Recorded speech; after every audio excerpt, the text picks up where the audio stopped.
बिस्मिल्लाहिर्रहमानिर्रहीम, अस्सलामुअलैकुम नाज़रीन and a very happy good morning. Welcome to Suno Pakistan. उम्मीद करते हैं आप सब लोग खैरियत से होंगे, खुशबाश होंगे और आपके दिन का आगाज़ जी बहुत अच्छा हो चुका होगा और मजीद अच्छा बनाने के लिए हम हाजिर हो चुके हैं। मैं हूं माहम जाहिद और मेरे साथ मौजूद हैं उज़ैर मलिक। आप सबको जनाब सुबह बखैर कहेंगे और हमेशा हमारी ये उम्मीद होती है, ये दुआ होती है कि आप जनाब हंसते बसते रहें। तो आपकी सुबह को जनाब बेहतरीन बनाने का जिम्मा तो हमने उठा लिया है। आपके ज़िम्मे बस 2 घंटे हमारा साथ देना है और कोई सेगमेंट मिस हो जाए तो जनाब सोशल मीडिया प्लेटफॉर्म्स पर जाकर देख सकते हैं। तो आज का प्रोग्राम भी आपको बता दें कि हमेशा की तरह फुल ऑफ इंफॉर्मेशन होने वाला है। इंफरटेनमेंट भी होगी, तज्ज़िये भी होंगे, तबसरे भी होंगे, सेहत के हवाले से भी बात करेंगे और समाजी मसाइल पर भी गुफ्तगू होगी। तो जनाब ये सब कुछ हमारे आज के प्रोग्राम में शामिल। जी बिल्कुल, और ये 2 घंटे जी बहुत ज़बरदस्त गुजरने वाले हैं और इस 2 घंटे के बाद की सूरत हाल भी हम नाजरीन से शेयर करेंगे। एक बहुत ही बुरी खबर भी सामने आ रही है, वो ये है कि 2 घंटे बाद 11 बजे के बाद इंटरनेट सर्विसेज जो हैं वो बंद होने जा रही हैं, जो अगले 18 घंटे तक जारी रहेगी। तो PTCL की जानिब से इसकी वजह ये बताई जा रही है कि जो आलमी केबल कंसोर्शियम समंदर में मौजूद है वो फाइबर ऑप्टिक केबल की मुरम्मत 14 अक्टूबर से शुरू हो रही है, जिसके बाइस आज 11 बजे के बाद से अगले 18 घंटे तक इंटरनेट सर्विस मुतासिर रहेगी। तो तर्जमान के मुताबिक इस दौरान सारिफीन को इंटरनेट सर्विस में सुस्त रवि या जुज़वी तातुल का सामना करना पड़ सकता है। और ये आर्जी तकलीफ है, ज्यादा परेशान होने की बात नहीं है, थोड़ी सी बस ये है कि परेशानी 18 घंटे आर्जी है। 18 घंटे बस थोड़ी सी परेशानी आपने बर्दाश्त करनी है। इसमें क्या हो गया, अभी कभी ऐसे भी होना चाहिए कि इंटरनेट के बगैर भी जिंदगी देखनी चाहिए। नहीं ठीक है माहम, आपकी बात ठीक है, इंटरनेट के बगैर भी देखनी चाहिए, लेकिन कुछ लोगों का जो बिजनेस है, जो कारोबार है, जो ट्रेडिंग करते हैं और 100 चीजें हैं। देखें 18 घंटे कहने को तो बहुत कम लग रहे हैं इस वक्त, जिस तरह से आप कह रही हैं, बड़े लाइटर नोट पे कह रही हैं, लेकिन ये अगर आप किसी के शूज में घुस के देखें ना तो जनाब ये 18 घंटे उनके लिए इस तरह ही है जैसे 18 दिन है, पता नहीं क्या हो जाएगा। बस ये जो 2 घंटे अवेलेबल है ना, हमने पहले से आगाह कर दिया है। ये अभी स्टार्ट मतलब में ये खबर आपको तसल्ली थोड़ी सी दी है, हमने कोशिश की है, लेकिन ये वाकई में बड़ी तल्ख खबर है। उज़ैर, ये स्टार्ट में खबर ब्रेक करने का मकसद यही था कि 2 घंटे पहले ही हम बता दें ताकि जो अपने जिंदगी के मामलात है इंटरनेट से रिलेटेड वो सब आप कर लें, जितनी भी इन्वेस्टमेंट करनी है। ये देखें ना, ये मैंने सहूलत दी है, आपने दी। यस, ये 2 घंटे पहले मैंने बता के सबका भला किया है। तो आपने जिसको जो मैसेज सेंड करने, वॉइस मैसेजेस सेंड करने, बाद में ये ना पूछिए, कंफ्यूजन ना हो जाए, बाद में लड़ते ना फिरें आपस में। टिक नहीं हो रहे, तो ये देख लें, आसानी आपके लिए हो जाएगी, अपना बंदोबस्त कर लें इस हवाले से। 2 घंटे का सिर्फ ये 2 घंटे पहले बता दिया और 18 घंटे तक ये प्रॉब्लम रहेगा। आगे बढ़ते हैं जी प्रोग्राम में जी। सबसे पहले हम गजा की भी बात करेंगे, जहां अमन की नई सुबह जो है वो तलू हो चुकी है और मुआहिदा जो है वो तय पा चुका है। हमास और इसराइल के दरमियान मिस्र में अमन मुआहिदा तय पाया है। आलमी रहनुमाओं ने इस मुआहिदे पर दस्तखत भी कर दिए हैं। मुआहिदा कितना देर बाद साबित होगा और ये मशरिक़ वस्ता के अमन के लिए कितना अहम है और क्या इससे फ़लस्तीन के 2 रियासती हल की राहें हमवार होंगी, कितने इम्कानात हैं, इस पर जी खुसूसी गुफ्तगू करेंगे। प्रोग्राम में सोशल इश्यूज़ पर भी बात करेंगे। अज़दवाजी ज़िंदगी और मियाँ बीवी के ताल्लुकात से मुतालिक एक नई तहकीक सामने आई है जिसने सबको हिला दिया है। ये तहकीक क्या है और इसके मकासद क्या हैं, इस पर मारूफ रिलेशनशिप कोच हमें ज्वाइन करेंगे। प्रोग्राम में साथ ही फ़ज़ाई आलूदगी की बात करेंगे। हुकूमती इक़दाम के बावजूद लाहौर की फ़ज़ा आखिर बेहतर क्यों नहीं हो पा रही। अब तो हमने गाड़ियों पर स्पीकर भी लगवा लिए हैं। वजूहात क्या है, जिम्मेदार कौन है जनाब, इस पर ख़ास मेहमान जो है वो हमारे साथ होंगे, उनसे जाने। और इसके साथ साथ मुल्क की सियासत पर भी जी नजर डालेंगे। खैबर पख्तूनख्वा में वज़ारत आला के लिए सुहेल आफरीदी के इंतखाब पर आईनी और कानूनी जंग शुरू हो चुकी है। गवर्नर KP सुहेल आफरीदी से हलफ लेने से गुरेजा है। PTI हलफ के लिए अदालत पहुंच गई है। अब ये मामला क्या रुख इख्तियार करता है, क्योंकि हमने कल भी जिक्र किया था कि गवर्नर जी उन्होंने इस्तीफ़ा एक्सेप्ट नहीं किया था अली अमीन गंडापुर का, तो इस पर तज्जिया लेंगे कि आईनी और कानूनी क्या पहलू निकल सकते हैं। और इसके अलावा जी सेहत की बात करेंगे। कोलेस्ट्रोल के मरीजों के लिए बेहतरीन एक्सरसाइज क्या होनी चाहिए, इस पर फिजियोथेरेपिस्ट हमें ज्वाइन करेंगे, उनसे मुफीद मशवरे भी लेंगे और कुछ एक्सरसाइजेस भी पूछने की कोशिश करेंगे। जनाब प्रोग्राम में बात करेंगे दुनिया में कामयाब होने वाले अफराद के हवाले से कि वो अपने दिन का आगाज कैसे करते हैं, ये दीगर लोगों से मुख्तलिफ क्यों होते हैं। बिल्कुल, ये भी एक कामयाबी, एक आम आदमी दुनिया का कामयाब तरीन शख्स कैसे बन सकता है, पर मोटिवेशनल स्पीकर हमारे साथ होंगे और उनकी बहराना राय जाने। जी बिल्कुल, और इसके अलावा आपको बताएंगे इस वक्त दुनिया में जी कौन सा जो खबर है, कौन सी ऐसी चीज़ है जो टॉप ट्रेंड चल रही है और लोग किस ट्रेंड को फॉलो कर रहे हैं, इस पर भी हम ताज़ा तरीन जो इन्फॉर्मेशन है आपके साथ शेयर करेंगे। और अगर गलती से कोई सेगमेंट मिस हो जाता है, उज़ैर पहले भी बता चुके हैं कि सोशल मीडिया पेजेस हमारे मौजूद हैं, वहाँ जाएं और दोबारा से आप जितना चाहें प्रोग्राम को एंजॉय कर सकते हैं। तो प्रोग्राम का जी बाकायदा आगाज़ करते हैं, गज़ा के हवाले से बात करेंगे। गज़ा जंग के हवाले से बड़ी पेशरफ्त जो है वो सामने आई है। गज़ा मुआहिदा तय पा गया है फाइनली। और गुज़श्ता रोज़ हमने देखा मिस्र के शहर शर्मुल शेख में बैनुल अक़वामी सरबराही इजलास हुआ, जिसमें अमरीकी सदर डोनाल्ड ट्रंप थे, मिस्र के सदर अब्दुल फातिह अल सीसी थे और तुर्क सदर रजब तैयब उर्दवान और कतर के अमीर ने बतौर सालिस तारीखी गज़ा अमन मुआहिदे पर दस्तखत किए। और दस्तखत की तकरीब के बाद अमरीकी सदर डोनाल्ड ट्रंप और वज़ीर आज़म शहबाज शरीफ समेत जितने भी आलमी रहनुमा थे उन्होंने प्रेस कॉन्फ्रेंस की। इस मौके पर सदर ट्रंप ने खिताब किया और उन्होंने कहा जी कि पूरी दुनिया के लिए आज बहुत बड़ा और तारीखी दिन है। दोस्त ममालिक के ताउन से जो गज़ा मुआहिदा है वो मुमकिन हुआ, तो गज़ा मुआहिदे से मशरिक़ वस्ता में अमन कायम होगा। हम मिलकर गज़ा में तामीर नौ करेंगे। अमरीकी सदर ने अपने बराबर खड़े वज़ीर आज़म मोहम्मद शहबाज शरीफ का भी शुक्रिया अदा करते हुए उनके लिए तौसीफ़ी कलिमात अदा किए और कहा कि मैं अपने favourite field marshal Nasir Munir, जो कि यहाँ मौजूद नहीं हैं, उनका शुक्रिया भी अदा करता हूँ। मेरी ख्वाहिश है कि पाकिस्तान और भारत अच्छे हमसाए बनकर रहें। इसके साथ ही उन्होंने वज़ीर आज़म मोहम्मद शहबाज शरीफ को गुफ्तगू की दावत दी। वज़ीर आज़म शहबाज शरीफ ने अमरीकी सदर डोनाल्ड ट्रंप को अमन का अलमबरदार करार देते हुए कहा है कि अमरीकी सदर ने जनूबी एशिया में अमन कायम करके लाखों जिंदगियां बचाई हैं। पाकिस्तान ने सदर ट्रंप को अमन नोबेल इनाम के लिए नामजद किया, वो सबसे ज्यादा अमन नोबेल इनाम के मुस्तहिक। जी बिल्कुल। और जंग बंदी मुआहिदे के बाद हमास की जानिब से गज़ा में मौजूद तमाम 20 जिंदा इसराइली जरगमालियों और 4 इसराइली शहरियों की बाक़ियात बैनुल अक़वामी रेड क्रॉस कमेटी के हवाले की गई हैं, जबकि इसराइल ने भी 1968 फ़लस्तीनी कैदियों को रिहा कर दिया है। बिल्कुल जी। और इसी तमाम तर सूरत हाल पर बात कर लेते हैं। मैं ज्वाइन किया ब्रिगेडियर रिटायर्ड सईद मिनहाज साहब हमारे साथ मौजूद हैं। सर, बहुत शुक्रिया आपके वक्त का। सबसे पहले आपसे जानना चाहेंगे कि हमास और इसराइल के दरमियान गज़ा में अमन मुआहिदा तय पा गया है। गज़ा में एक नई अमन की सुबह तुलू हो चुकी है। ये कितनी बड़ी पेशरफ्त है, कितनी बड़ी डेवलपमेंट है और कितनी देर पा है?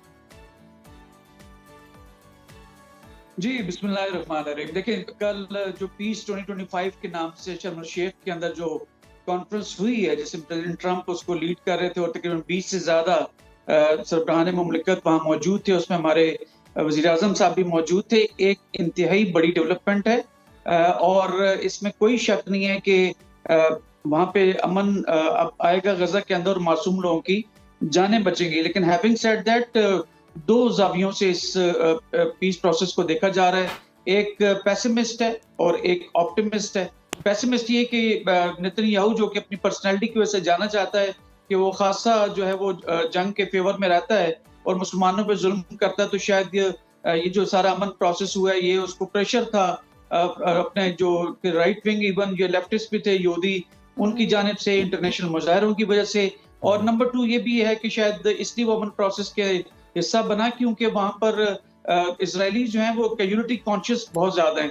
तो लिहाजा भी आपने देखा कि तकरीबन 12-13 उन्होंने इसराइली जो यरगमाली थे उनको रिहा किया और उसके जवाब में तकरीबन 2000 के करीब उन्होंने फलस्तीनियों को रिहा किया। ना at the same time optimism इसके पीछे ये है कि आप 2 स्टेट सोल्यूशन की तरफ बढ़ते हुए एक जो है नजर आ रहे हैं। और 1967 अगर उसके बाद की जो उससे पहले की जो बाउंड्रीज से अगर उस पर जाएं तो बहुत ही अच्छी बात होगी।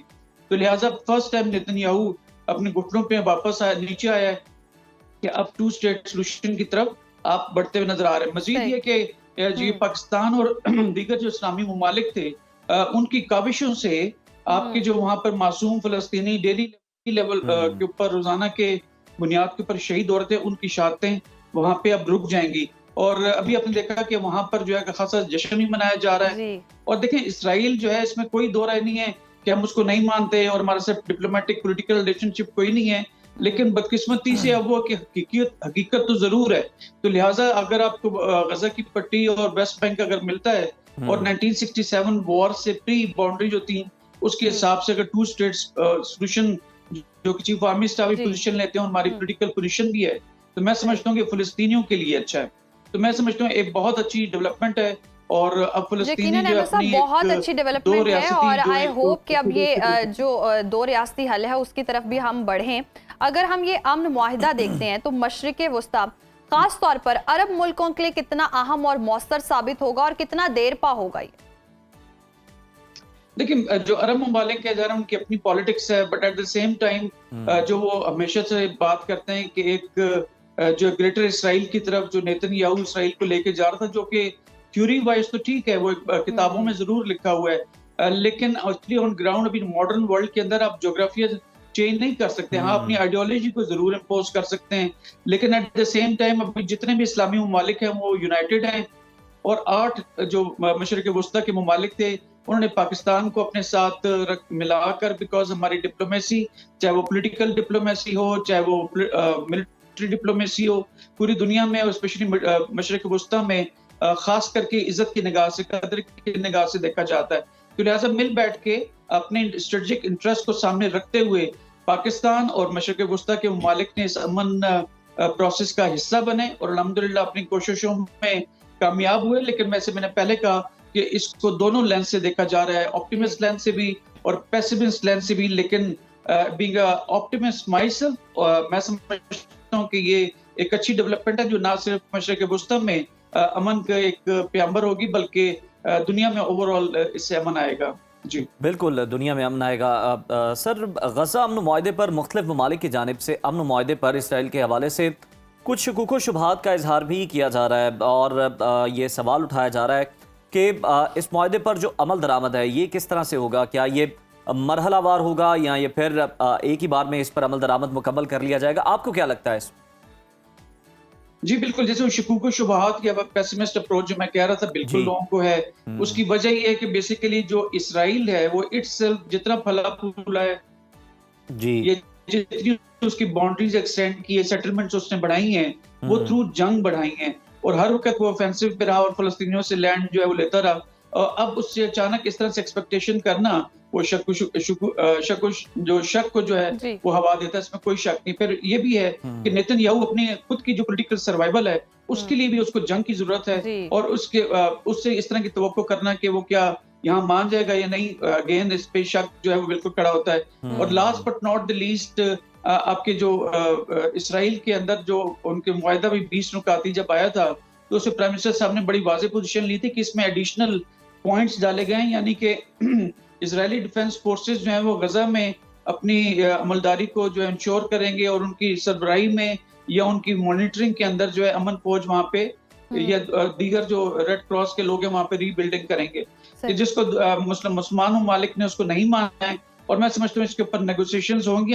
जो इसराइली डिफेंस फोर्सेस उनको वहाँ से निकलना पड़ेगा और जो इनिशियल मुआहिदा हुआ था प्रेसिडेंट ट्रंप और जो दीगर मशरिक़ वस्ता के ममालिक जिसमें पाकिस्तान की भी शिरकत थी, तो उसके मुताबिक रीनेगोशिएशंस होंगी। लेकिन नेगोशिएशंस का जो प्रोसेस शुरू हुआ है वो इंतहाई खुशाइंद है और आइंदा आने वाले दिनों के अंदर कुछ ले कुछ दो के पॉलिसी के ऊपर जो कि इंटरनेशनल डिप्लोमेसी का हिस्सा है, उसकी बेसिस के ऊपर आइंदा आने वाले दिनों में बेहतरी की बात हो रही है और यकीनन ये जो मुआहिदा हुआ है इसमें शुकूक व शुबहात भी हैं। अगर उन बेसिस पे देखें तो आपको लगता है कि इस मुआहिदे के बाद फ़लस्तीन के लिए जो 2 रियासती हल की बातें हो रही हैं वो राहें हमवार हो सकती हैं और फ़लस्तीन का मसला हमेशा के लिए हल हो सकता है?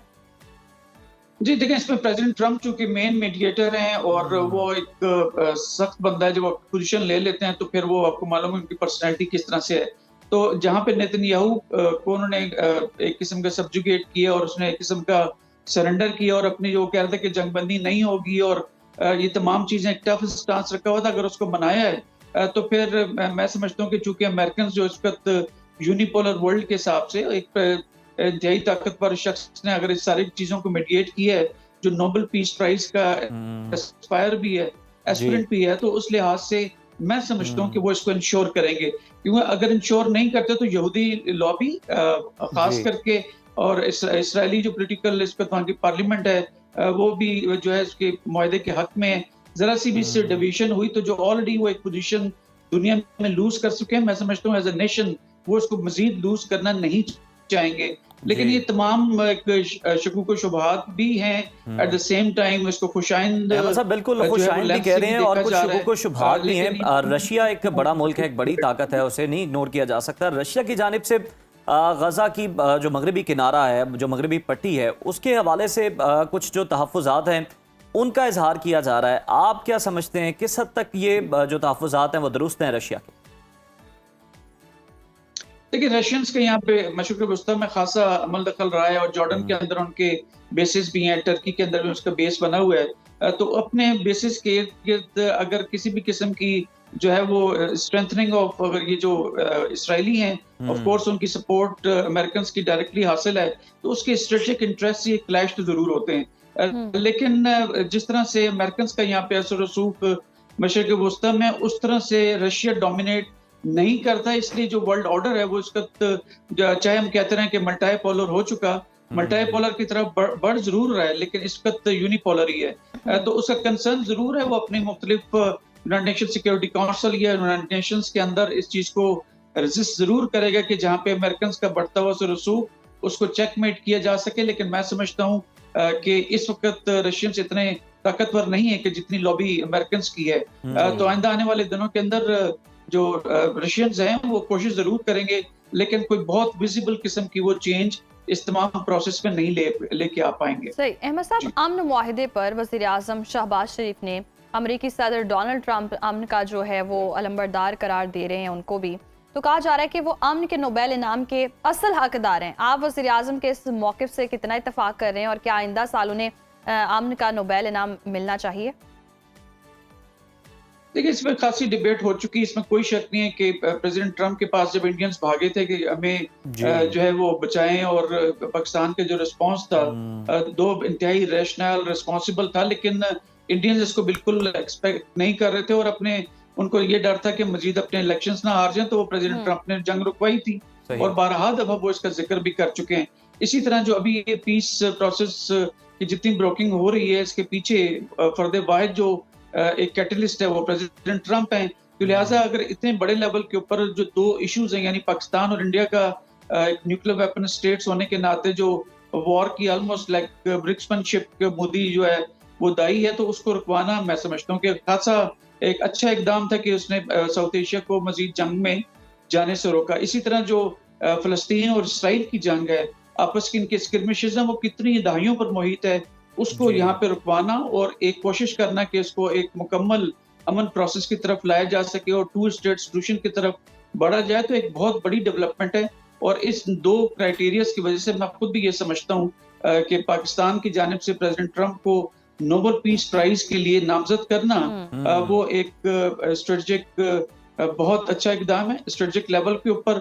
और अगर आपने देखा तो पाकिस्तान की जो रेलेवेंसी है पिछले दिनों में, ये पिछले कोई 2-4 महीनों के अंदर फील्ड मार्शल आसिम मुनीर साहब की प्रॉपर मिलिट्री डिप्लोमेसी और जो हमारी फेडरल गवर्नमेंट है उसकी डिप्लोमेसी की वजह से पाकिस्तान की स्ट्रेटेजिक रेलेवेंस विज़ावी इंडिया और दूसरे ममालिक जो मुसलमान ममालिक खासी बढ़ी है।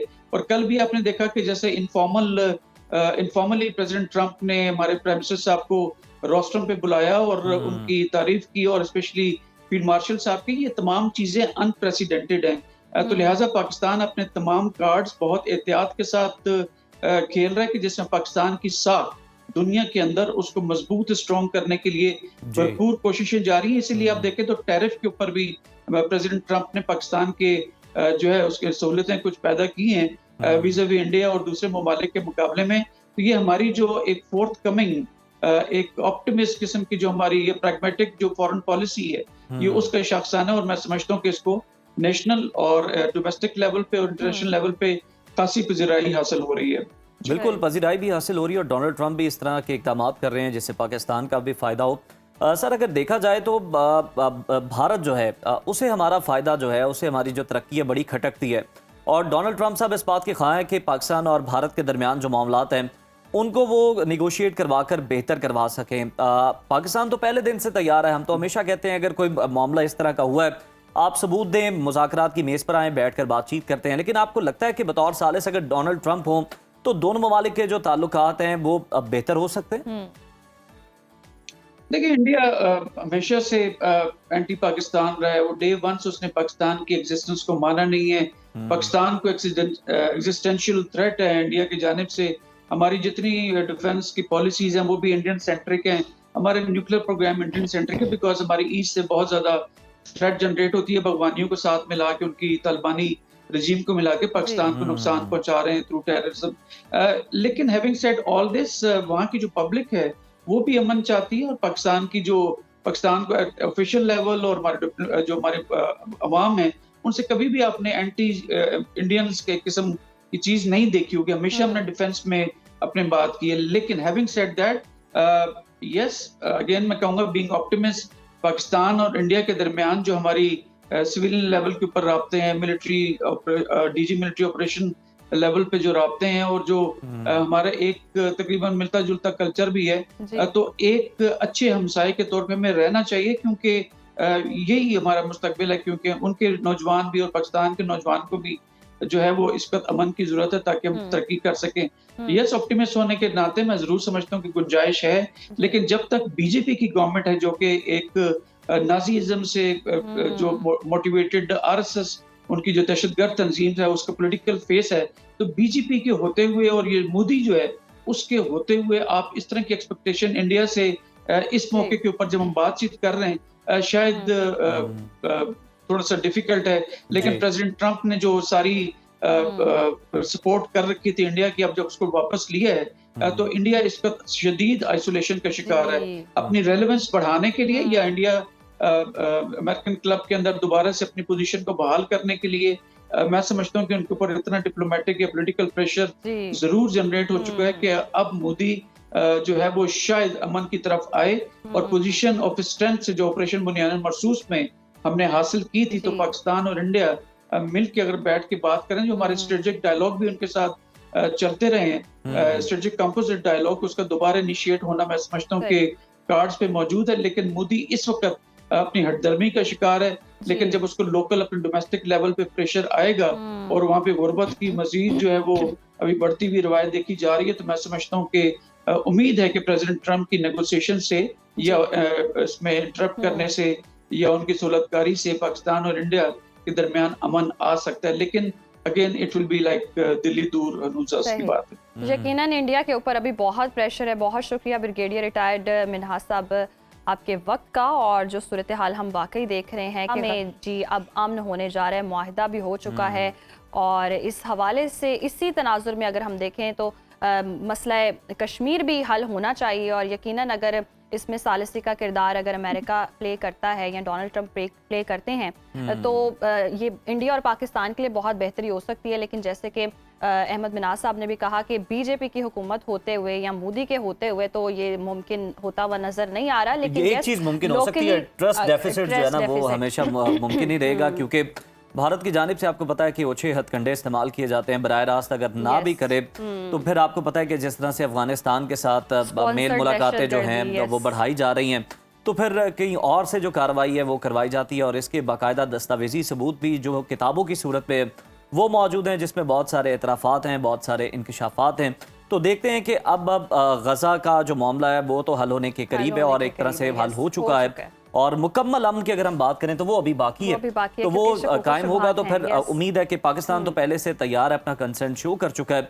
भारत की जानिब से अब देखना है कि कब पहल की जाती है अमेरिकी सदर डोनाल्ड ट्रंप की सालसी में, ताकि दोनों ममालिक जो हैं वो अच्छे ताल्लुकात के साथ रह सकें और अपनी तरक्की पर फोकस करें, और जंग की सूरत हाल जो है वो पेश ही और खित्ते में अमन हो, और अमन की ही बात हम करते आए, और पाकिस्तान बारहा इस हवाले से कह भी चुका है और एक बार फिर से कहता है कि हम अमन के ख्वाह हैं। अगर भारत चाहे तो मुज़ाकरात की मेज़ पर आ सकता है, लेकिन जो कि सूरत हाल लग नहीं रही है। आने वाले वक्तों में देखेंगे क्या होता है। फिलहाल जी प्रोग्राम में यहाँ वक्त हुआ है ब्रेक का, देखते रहिए सुनो पाकिस्तान। वेलकम बैक नाजरीन, और अब हम बहुत ही अहम मौजू पर बात करने जा रहे हैं। रिश्तों में जी मोहब्बत के साथ साथ कभी हम देखते हैं तकरार भी आ जाती है, कभी किसी बात पर इख्तलाफ भी हो जाता है, और कभी कभी तो मामूली सी नोक झोंक होती है मगर बात आगे बढ़ जाती है और मसला बढ़ जाता है। तो कभी आपने सोचा इन झगड़ों की शुरुआत करता कौन है? और ये बात मुझे बताते हुए बहुत खुशी महसूस हो रही है कि नई तहकीक ने जी सबको हैरान कर दिया, मुझे भी हैरान कर दिया था। मुझे वैसे पहले पता नहीं था और मैं भी यही सोचती थी ख़वातीन ज़्यादा जज्बाती होती हैं और ज़्यादा लड़ाकू होती हैं और लड़ाई जी उन्हीं से शुरू होती है, मगर नताइज कुछ और ही हैं, तहकीक कुछ और ही बता रही है और ये हम किसी मर्द के मुंह से ही सुनना चाहेंगे। आप बताएं। मैं रिसर्च तो आपके साथ शेयर करता हूं, लेकिन उससे पहले क्वेश्चन मार्क मैं छोड़ देता हूं कि पता नहीं एरिया ऑफ रिसर्च क्या है इसका। जनाब स्कॉटलैंड की सेंट एंड्रयूज यूनिवर्सिटी है, उसकी ये रिसर्च है जो ये बताती है कि अक्सर औकात हमेशा नहीं, झगड़े का आगाज मर्द या शौहर की जानिब से किया जाता है। अलबत्ता खवातीन भी पीछे नहीं रहती, जब बात बिगड़ जाए तो फिर वो भरपूर रद्द-ए-अमल भी देती हैं। रिएक्शन, हर एक्शन का रिएक्शन। ऐसा होता क्यों है और क्या वाकई मर्द फितरी तौर पर ज्यादा गुस्सीले होते हैं या कभी खवातीन भी झगड़े के आगाज का सबब बनती हैं? आज इन्हीं अहम सवालात के जवाब जान लेते हैं। स्टूडियोज में हमें ज्वाइन किया मारूफ कोच सैयद एजाज बुखारी साहब ने। बुखारी साहब, वेलकम टू सुनो पाकिस्तान, खुश आमदीद आपको कहेंगे। आप भी ज़ेरे लब मुस्कुरा रहे हैं इंट्रो को सुनकर, रिसर्च को सुनकर। सुन तो लिया आपने रिसर्च के, इसके मुताबिक झगड़ों की शुरुआत ज़्यादातर मर्द करते हैं। ये बताइए कि मर्दों का क्या ऐसा मसला है, कोई जारहाना रवैया होता है या फिर ये सोसाइटी का कोई अमल दखल होता है, उसके असरात होते हैं ये रिसर्च के मुताबिक? जी, अच्छा, मेरे मुस्कुराने की जो वजह थी, ये वोट खवातीन की तरफ है। एक तो ये रिसर्च स्कॉटलैंड की है, पहले तो हमने इसके ऊपर पहले ही कहा कि एरिया। अच्छा, दूसरी बात मैं आपसे अर्ज करूँ, आज से को 12-13 बरस पहले मैंने इसके ऊपर आर्टिकल लिखा था कि जब आपको घर के अंदर वालदा चीखती चिल्लाती नजर आए तो आपको अब्बा लबना चाहिए, क्योंकि कहीं ना कहीं वो कुछ कह के निकला हुआ होता है जिसके नतीजे में होता है। देखिए, औरत के मुतालिक ये कहा जाता है वो जज्बात का मजमुआ है। जब वो जज्बात का मजमुआ है और उसके सामने कोई लॉजिक लेकर आएगा तो उसके नताइज क्या निकलेंगे? उसके नताइज फिर इसी सूरत में निकलते हैं। और दूसरी बात मैं आपसे अर्ज करूँ कि मर्द के गुस्से की सिर्फ बात नहीं है कि हम कहते हैं उसे गुस्सा ज़्यादा आता है या ऐसा कोई सिलसिला है। कहीं ना कहीं वो अपनी अना की तस्कीन के लिए ऐसे जुमले छोड़ देता है जिसके नतीजे में वो इतना हर्ट होती है कि वो चीखने चिल्लाने पर उधर आती है। और आपको जब उसका शोर और औरत का शोर ज्यादा नजर आता है मर्द के शोर के, यानी मर्द के शोर को रोब के पर्दे में वो छुप जाता है, जबकि औरत के शोर को नेगेटिविटी लिया जाता है। और नॉर्मली हमने भी इन चीज़ों को देखा है कि हमारे पास भी जब लोग ये आते हैं, अच्छा आप भी साथ साथ कुछ शरारत सूझ रही है आपको तो हम ये देखते हैं कि नॉर्मली जब ये लोग आते हैं, हमारे पास भी लोग आते हैं, तो उसमें यही बात होती है कि मर्द उसमें कहीं ना कहीं सबब उसका बना हुआ होता है। तो हमने एशिया में भी इस चीज़ को देखा है, मेरे एशियन क्लाइंट्स इतने भी हैं, उनके यहाँ भी ये देखने को मिलती है कि औरत ये कहती है कि ये इन्होंने ये बात की थी तो ये बात हुई। अच्छा, अब ये है कि वो फिर मर्द कहते हैं कि तुमने फिर ये बात की थी तो फिर ये बात यूँ बढ़ गई है। तो उसमें अक्सर ये देखने में आया कि वो बाद में वो बात नजर आती है। अब देखिए, मिसाल के तौर पर अब एक साहब आके बैठे हैं और उन्होंने आकर कहा कि आज शाम को उसने कहा कि खाने में नमक ज़रा ज़्यादा था। थोड़ी देर के बाद औरत ने कहा अच्छा मैं नेक्स्ट टाइम ख्याल रखूंगी। उसने कहा तो मुझे हल्का ले रही है। अब यहाँ से बात क्या होगी, आगे चली जाएगी। तो ये जो हल्का लेने वाला मामला है, मर्द जब ये सोचता है तो वहां जाकर सारे मसाइल पैदा होते हैं। अच्छा, एजाज साहब, ऐसे भी होता है कि जैसे कहते हैं ना, हर इंसान का अपना नॉर्मल है। आदमी शायद इंटेंशनली, थोड़ी सी मैं आदमियों के फेवर में भी बात करता हूँ जी प्लीज। जी, मैंने कहा बिल्कुल एक साइड ना हो जाए ना। अनइंटेंशनली या इंटेंशनली वो कोई, जैसे आपने भी कहा कि जुमला बोल देते, लेट्स सपोज, शायद उसके लिए वो चीज़ नॉर्मल होती है, लेकिन वो ये चीज़ अंडरस्टैंड नहीं कर पाता कि वो खातून के लिए या जो उनकी बीवी हैं या जो भी हैं, उनके लिए वो बड़ी प्रॉब्लमेटिक बात होती है। तो वो जज्बात की अंडरस्टैंडिंग ना होने की वजह से भी प्रॉब्लम। देखिए, मर्द को जब कहा गया ना कि वो जिम्मेदार है, तो उसका मतलब वो उसके जज्बात का जिम्मेदार है, उसके जज्बों का जिम्मेदार है। यहाँ पर उसने देखना है, ये अनइंटेंशनल कुछ नहीं होता। मैं आपको एक बात अर्ज करूँ, कोई भी चीज चल रही होती है तो वो बड़े अरसे से चल रही होती है। अचानक ना किसी को गुस्सा आता है, ना अचानक को ऐसा जुमला कोई बोलता है। तो कहीं ना कहीं मर्द ये काम कर जाता है। चिढ़ाने में तो उसके बराबर कोई है ही नहीं ना, ट्रिगर कर देना बहुत ज्यादा, वो चिढ़ाने में तो बहुत माहिर होता है। अच्छा, चिढ़ा के फिर उसे कहते हैं कि तुम्हें क्या हुआ, मैंने कौन सी ऐसी बात कर दी, इसमें कौन सी ऐसी बात, बोल क्यों नहीं रही हो, बोल क्यों नहीं रही हो, बात क्यों नहीं कर रही हो। तो बेशक वो रिसर्च स्कॉटलैंड की है जनाब वाला, लेकिन उसके जो है ना, जब भी तहकीक आती है तो उसमें सिर्फ वो एक जगह पर जरूर हो रही होती है, लेकिन ये नहीं कि सिर्फ उन्हीं लोगों पे हो रही है। देखिए, वो स्कॉटलैंड में बेशक हो रही है, लेकिन वो पंजाबी में कहते हैं ना, स्कॉटलैंड को छोड़े पंजाबी में कहते हैं ना, सड़ियां सुटता है। खामोशी छा गई है, उज़ैर को समझ आ गई, 2 वोट हो गए। ये कुछ अक्सर ये भी होता है कि मर्द हजरात चूंकि आपस में वो दफातर में या कई मार्केट्स में, तो वो एक दूसरे को टॉन्ट भी कर रहे होते हैं, हंसी मजाक भी कर रहे होते हैं, तो वो घर भी जाते हैं तो वो इसी मोड में कोई ना कोई बात कर देते हैं। खातूने खाना जो कि पहले खिदमत करके या अपने ससुराल वालों की या फिर अपने बच्चों को संभाल के वो बेचारी पहले ही बेजार है, और आपने कोई इस तरह की बात चाहे लाइटर नोट पे भी की है तो वहां पे भी मसला हो सकता है। यकीनन होता है। देखिए आपका लाइटर नोट या कुछ,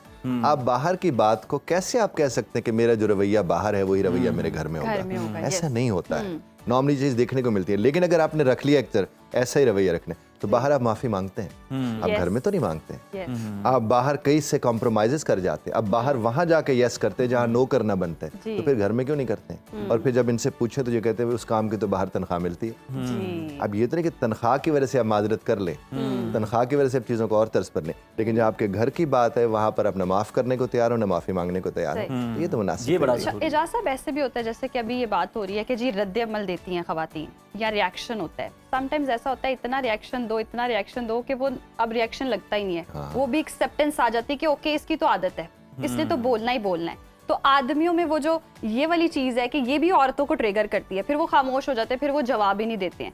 ये चीज कितनी मसाइल के ये लिए इसको लैक ऑफ कम्युनिकेशन कहते हैं, और इसका सबसे ज्यादा नुकसान उस रिश्ते को होता है, सबसे ज्यादा, चूंकि उन्होंने एक दूसरे को एक दूसरे के हाल पे छोड़ दिया। हाँ, ऐसे अब वो उसमें देखें, ये जो मोहब्बत होती है मियाँ बीवी, और सिर्फ इसी रिश्ते को देखना चाहिए।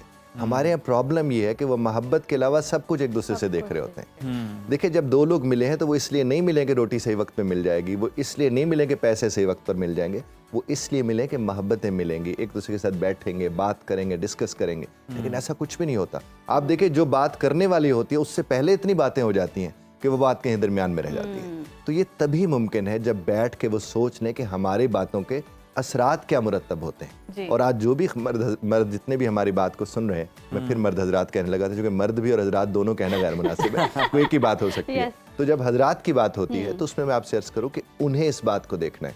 देखिए राहत जिसे चाहिए तो राहत के इंतजाम भी तो उसी ने करना है ना। वो छेड़ के छोड़ते तो वो छोड़ना थोड़ी होता है। बीवी घर में सुकून लाती है, मतलब सारे सुकून का जिम्मा वो बीवी पे छोड़ा होता है कि घर में अगर सुकून है तो वो बीवी ने ही लाना है। आदमी का इसमें रोल वो समझते इसको एक बात को समझना है, यहाँ पर बीवी राहत भी है, सुकून भी है, लेकिन उस सुकून और राहत को एंश्योर मर्द ने करना है। वो उसने नहीं करना, वो सुकून है, उसको एंश्योर मर्द ने जाकर करना है। और स्कॉटलैंड भी यही कह रहा है कि बीवी को ना छेड़े कि वो छिड़ जाए, क्योंकि वो सारा दिन वैसे भी इंतजार में है ना कि माही आवेगा तो मैं उसके साथ बैठ के बात करूंगी, ये करूंगी, वो करूंगी। लेकिन नताइज उसके क्या निकलते हैं कि जो माही सड़ा वो आएगा तो वो साड़ के रख देगा, वो बहस बढ़ जाती है, और वो फिर बहस बढ़ती वो कहते हैं ना कि मैं एक्सप्लेन कर रही थी या तुमने अंडरस्टैंड नहीं किया, वो कहते हैं मैं एक्सप्लेन कर रहा था, ज्यादा समझाने में भी उलझाव आ जाता है, वहां पे भी मसाइल पैदा होना शुरू हो जनाबे जाते वाला। मैंने बल्कि मेरी आज ही इसके ऊपर कोट शायद एक लिखी है, तो पुरानी में लिखी थी, मैंने कहा ये दोनों एक दूसरे को ठीक करना छोड़ देना,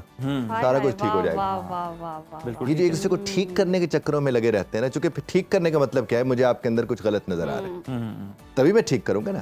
और अगर मैं आपके अंदर हुस्न देखूंगा, खूबसूरती देखूंगा, मैं उस चीज को देखने की कोशिश करूंगा तो चीजें मुख्तलिफ होना शुरू हो जाएंगी। और दूसरी बात मैं हजरात से गुजारिश करूंगा और खातीन से भी कि इतवार वाले दिन सबसे ज्यादा सोना लगना चाहिए, क्योंकि वो जो दिन है वही तो है एक दूसरे को देखने का दिन। और उस दिन आप देखें दाढ़ी बड़ी हुई होगी मर्द की, औरत का भी कोई हाल नहीं होगा, आज मैंने कपड़े धोने, ये करने, वो करने, जो बाकियों के लिए, दुनिया के लिए तो हम बड़े सच्चे समझते रहेंगे, लेकिन जिस घड़ी अपने घर की बारी आएगी उस दिन तो बच्चों को भी ये मैसेज मिलना चाहिए जनाबे वाला कि जनाब आज अब्बा बड़ा सजा संवरा फिर रहा है, तो इसका मतलब ये घर का वक्त, यानी कि हम एफर्ट्स करना छोड़ देते हैं, हमारे लिए वो चीजें बहुत नॉर्मल हो जाती हैं कि ठीक है बीवी है, ये तो रोज ही ऐसी नजर आती है, ये एबनॉर्मल है, ये नॉर्मल है, ये ऐसी एबनॉर्मल है। अच्छा दूसरी एक चीज, ये बड़ी टर्म यूज होती है, इमोशनली अनअवेलेबल। आजकल सोशल मीडिया पे बहुत है, खवातीन भी इसका बहुत चर्चा करती हैं। ये इमोशनली अनअवेलेबल मर्द हजरात वही वाली बात है कि मर्द क्यों है? मैं आपको एक बात अर्ज करूं, सिर्फ मर्द को नहीं, हर शख्स को सिर्फ अपने आप को इमोशनली अवेलेबल होना चाहिए। सही। हमें किसी को भी इमोशनली अवेलेबल नहीं होना चाहिए। जो ही आप किसी को इमोशनली अवेलेबल होते हैं, वल्नरेबल हो जाते हैं। तो आपको एक दूसरे को इमोशनली बिल्कुल अवेलेबल नहीं होना चाहिए, मुझे इमोशनली मुझे अवेलेबल होना चाहिए, तब मैं आपके इमोशंस का ख्याल रख सकता हूँ। और अगर मैं आपको इमोशनली अवेलेबल होऊंगा तो मैं इस लायक ही नहीं हूँ कि मैं अपने आप को देख सकूँ और आपको देख सकूँ। तो हमें ये तो बल्कि स्टेटस पे लगाना चाहिए, आई एम इमोशनली अनअवेलेबल। मैं इमोशनली अवेलेबल बिल्कुल भी नहीं है, ये तो होना चाहिए। इस टर्म का तो पोस्टमार्टम हो गया। बुखारी साहब, इख्तलाफ हो जाना कोई बड़ी बात नहीं है, हो जाता है, लेकिन इख्तलाफ के दौरान जो एहतराम है उसको किस तरह से अपने लफ्जों में, लहजे के जरिए कायम रखा जा सकता है किसी भी रिश्ते में? देखिए बुनियादी तौर पर दुनिया जहान में भी जब भी इख्तलाफात होते हैं तो इख्तलाफ तो हुस्न होता है, तर्ज इख्तलाफ राय से मसाइल पैदा होते हैं कि आप किस तर्ज पर वो गुफ्तगू कर रहे हैं, किस तर्ज पर वो बात कर रहे हैं। अब उसके लिए अगर आप थोड़ी देर के लिए सिर्फ रुक जाएं तो तलखी जो होती है वो हलक से उतर जाती है। जी। आप थोड़ी देर के लिए रुक गए तो आपको लफ्ज़ संभालने का मौका मिल जाता है, लहजा संभालने का मौका मिल जाता है। और अगर आप तुरंत जवाब देने पर उतर आएंगे तो उसके नताज क्या निकले, फिर तलखी पहले आएगी, लफ्ज़ बाद में आएगा। और ये देखने को नॉर्मली मिलता है, यानी पहले आपका चेहरा, आप देखें ना, आपका जब दिल खराब होता है तो ही जाकर दिमाग खराब होता है ना, और जब दिमाग खराब होता है फिर जबान खराब होती है, जब जबान खराब होती है अगले का दिल और दिमाग खराब होकर रह जाता है। यही सारा सिलसिला है ना। तो करना क्या चाहिए, थोड़ी देर को होल्ड करना चाहिए। जिस घड़ी आप होल्ड करते हैं फिर आपका होल्ड होता है, और अगर आप होल्ड नहीं करेंगे तो आप तो खुद काबू में आ गए।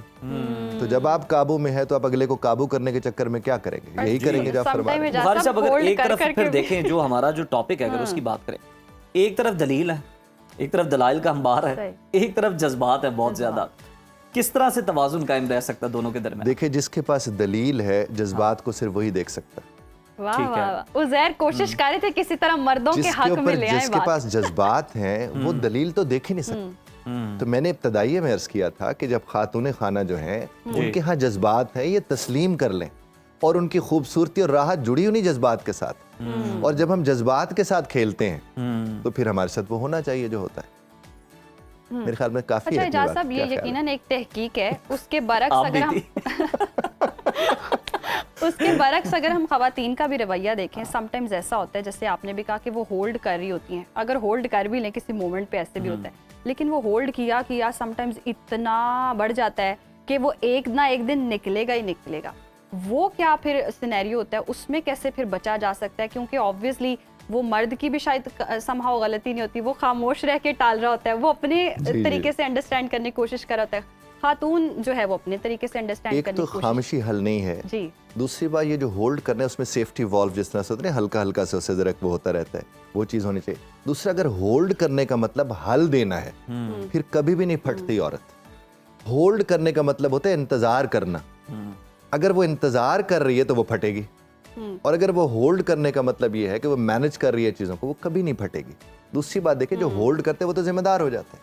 खातून खाना को हमें ये इजाज़त देनी चाहिए कि जो उसके जी में आता है वो एक प्राइवेट मोमेंट में जाकर वो डिस्कस करे, वो बताए, और उसको सुनने वाला भी इसी तरह से उसे सुने कि मैंने तुम्हें टोकना नहीं है। और मैं आपको एक बात अर्ज करूँ, अगर दोनों लोग मिलकर एक फैसला कर लेना कि हमने जब भी गुफ्तगू करनी है उसके ये आदाब हैं और ये तयशुदा है, और इसमें से कोई भी इधर जाएगा तो हम उसके नंबर काटना शुरू कर देंगे, और ये आपस में कर लें।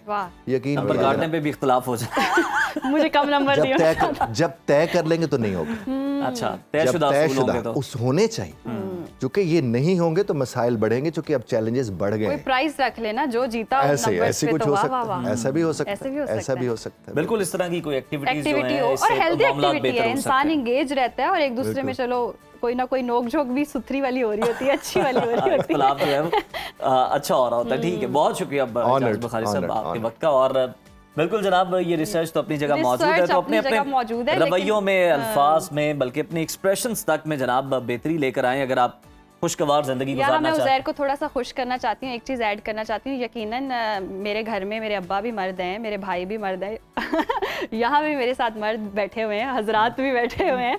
तो यकीनन ऐसा कुछ नहीं है, ये एक तहकीक है और एक फितरी अमल है जो कि हमने डिस्कस किया।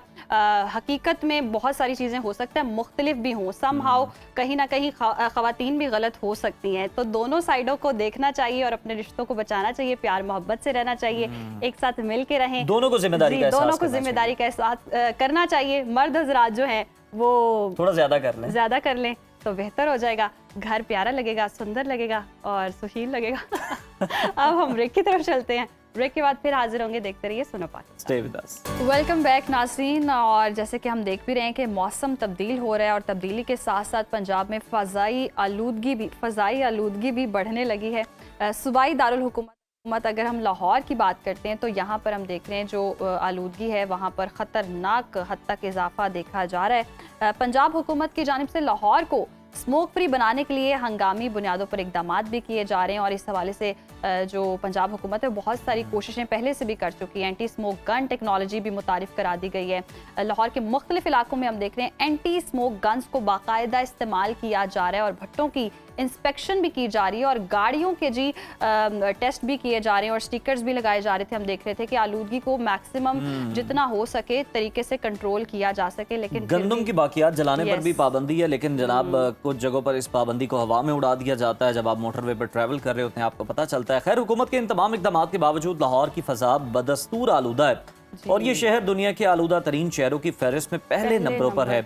माहिरीन के मुताबिक लाहौर में दाखिल होने वाली धुआं छोड़ती गाड़ियां फ़ज़ाई आलूदगी की बड़ी वजह बन रही हैं और मुल्क के मुख्तलिफ हिस्सों से आने वाली नॉन फिट गाड़ियां जो हैं ये शहर की फ़ज़ा को मज़ीद आलूदा कर रही हैं, जिससे शहरियों की मुश्किलात बढ़ती चली जा रही हैं। जनाब, सांस लेना भी जो है वो दुश्वार होता जा रहा है और जितनी हुकूमत कोशिश कर रही है उतनी आलूदगी में हम देख रहे हैं कि इजाफा भी हो रहा है। इसी तमाम तर सूरत हाल पर बात करने के लिए आज हमारे साथ स्टूडियोज में मौजूद हैं रीजनल ट्रांसपोर्ट अथॉरिटी लाहौर के सेक्रेटरी राना मोहसिन साहब। बहुत शुक्रिया आपके वक्त का। Welcome to Suno Pakistan. और जिस तरह से हम देख रहे हैं कि हुकूमत इतने इकदाम भी कर रही है फ़ज़ाई आलूदगी को कंट्रोल करने के लिए, इन सारे इकदाम के बावजूद भी हम देख रहे हैं कि लाहौर में फ़ज़ाई आलूदगी वैसे की वैसे ही है, वैसे ही बरकरार है। कैसे फिर मुमकिन हो सकता है, कैसे कंट्रोल किया जा सकता है? खान, बहुत शुक्रिया। इसमें सबसे पहले सबमिशन ये है कि जब आप ट्रांसपोर्ट की बात करते हैं तो उसमें कमर्शियल व्हीकल्स जिसमें आपकी जिसको आप अक्सर ट्रक्स या डंपर्स या आपको ट्रॉलर्स बोलते हैं, या इसके अलावा जो दूसरी बसेज हैं उनमें अमूमी तौर पे धुआं इस तरह पाया जाता है कि या तो उनके पास फिटनेस सर्टिफिकेट नहीं होता। अगर फिटनेस सर्टिफिकेट होता तो वो तो या तो जाली होता है,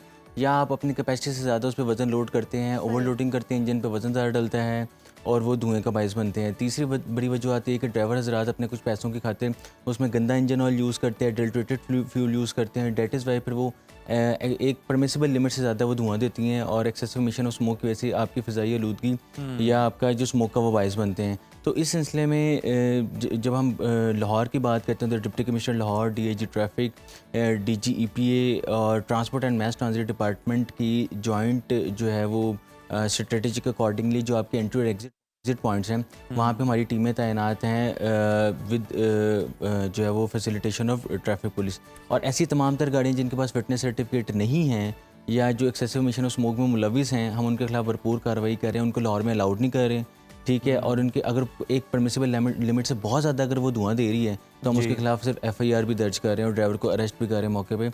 तो ये हमारी ज़ीरो टॉलरेंस पॉलिसी है गवर्नमेंट की और इसी के अकॉर्डिंगली जो है वो हमारी टीमों का डायरेक्शन है कि जी ऐसी तमाम तर गाड़ियों को बिल्कुल बिल्कुल ठीक है। मोहसिन साहब, आप ये तमाम तर इकदाम तो कर रहे हैं। CM पंजाब जो है हम देख रहे हैं बहुत सारी इनिशिएटिव ले रही हैं स्मोक पर काबू पाने के लिए, क्योंकि कुछ ही देर के बाद अब हम देख रहे हैं कि जो फ़ज़ा है वो अभी से आलूदा होना शुरू हो गई है और आगे जाके सूरत हाल जो है वो ख़राब हो। आपका डिपार्टमेंट क्या कंट्रीब्यूट कर रहा है कि स्मोक का खात्मा किया जाए, उसमें कमी लाई जा सके, माहौल को बेहतर बनाया जा सके? आप लोग किस तरह से काम कर रहे हैं? कौन कौन से टास्क हैं जो आप लोग परफॉर्म कर रहे हैं? आपकी टीमें जो हैं वो फील्ड के अंदर है, उस हवाले से भी बताइए।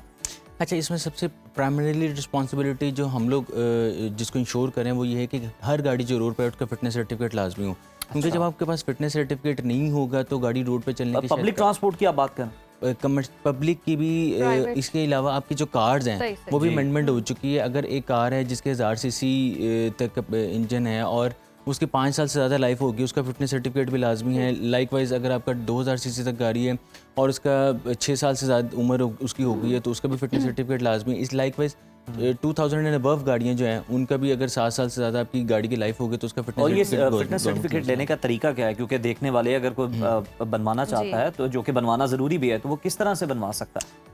जी, इसमें पंजाब की हद तक जो गवर्नमेंट ऑफ पंजाब है उसने डिजिटलाइजेशन को भी इंश्योर करते हुए और एक ट्रांसपेरेंसी को भी इंश्योर करते हुए पंजाब के तमाम अजला में विक station vehicle inspection certification system बना दिए हैं, जिसमें लेटेस्ट टेक्नोलॉजी है, जहाँ पे आपका बाकायदा नॉट टेस्ट किया जाता है, जिसमें आपका ब्रेक से लेके सस्पेंशन, अलाइनमेंट, हेडलाइट्स, आपकी जिसको आप जो है स्मोक मेजर पैरामीटर बोलते हैं, ओपेसिटी वैल्यू, उसका टेस्ट भी होता है और उसके बाद आपके नॉइज़ एमिशंस भी होते हैं। अगर गाड़ी इस तमाम पैरामीटर्स पे पूरा उतरती है, आपकी जो सर्टिफाइड वैल्यूज़ हैं उसके अंदर परमिसिबल लिमिट्स के अंदर आती है तो उसको फिटनेस सर्टिफिकेट जारी किया जाता है। अगर वो नहीं आती तो हम उसको 14 दिन का टाइम देते हैं और 14 दिन में अपनी रेक्टिफिकेशन करवा के वो फर्दर अपना फिटनेस सर्टिफिकेट ले सकती है। सही।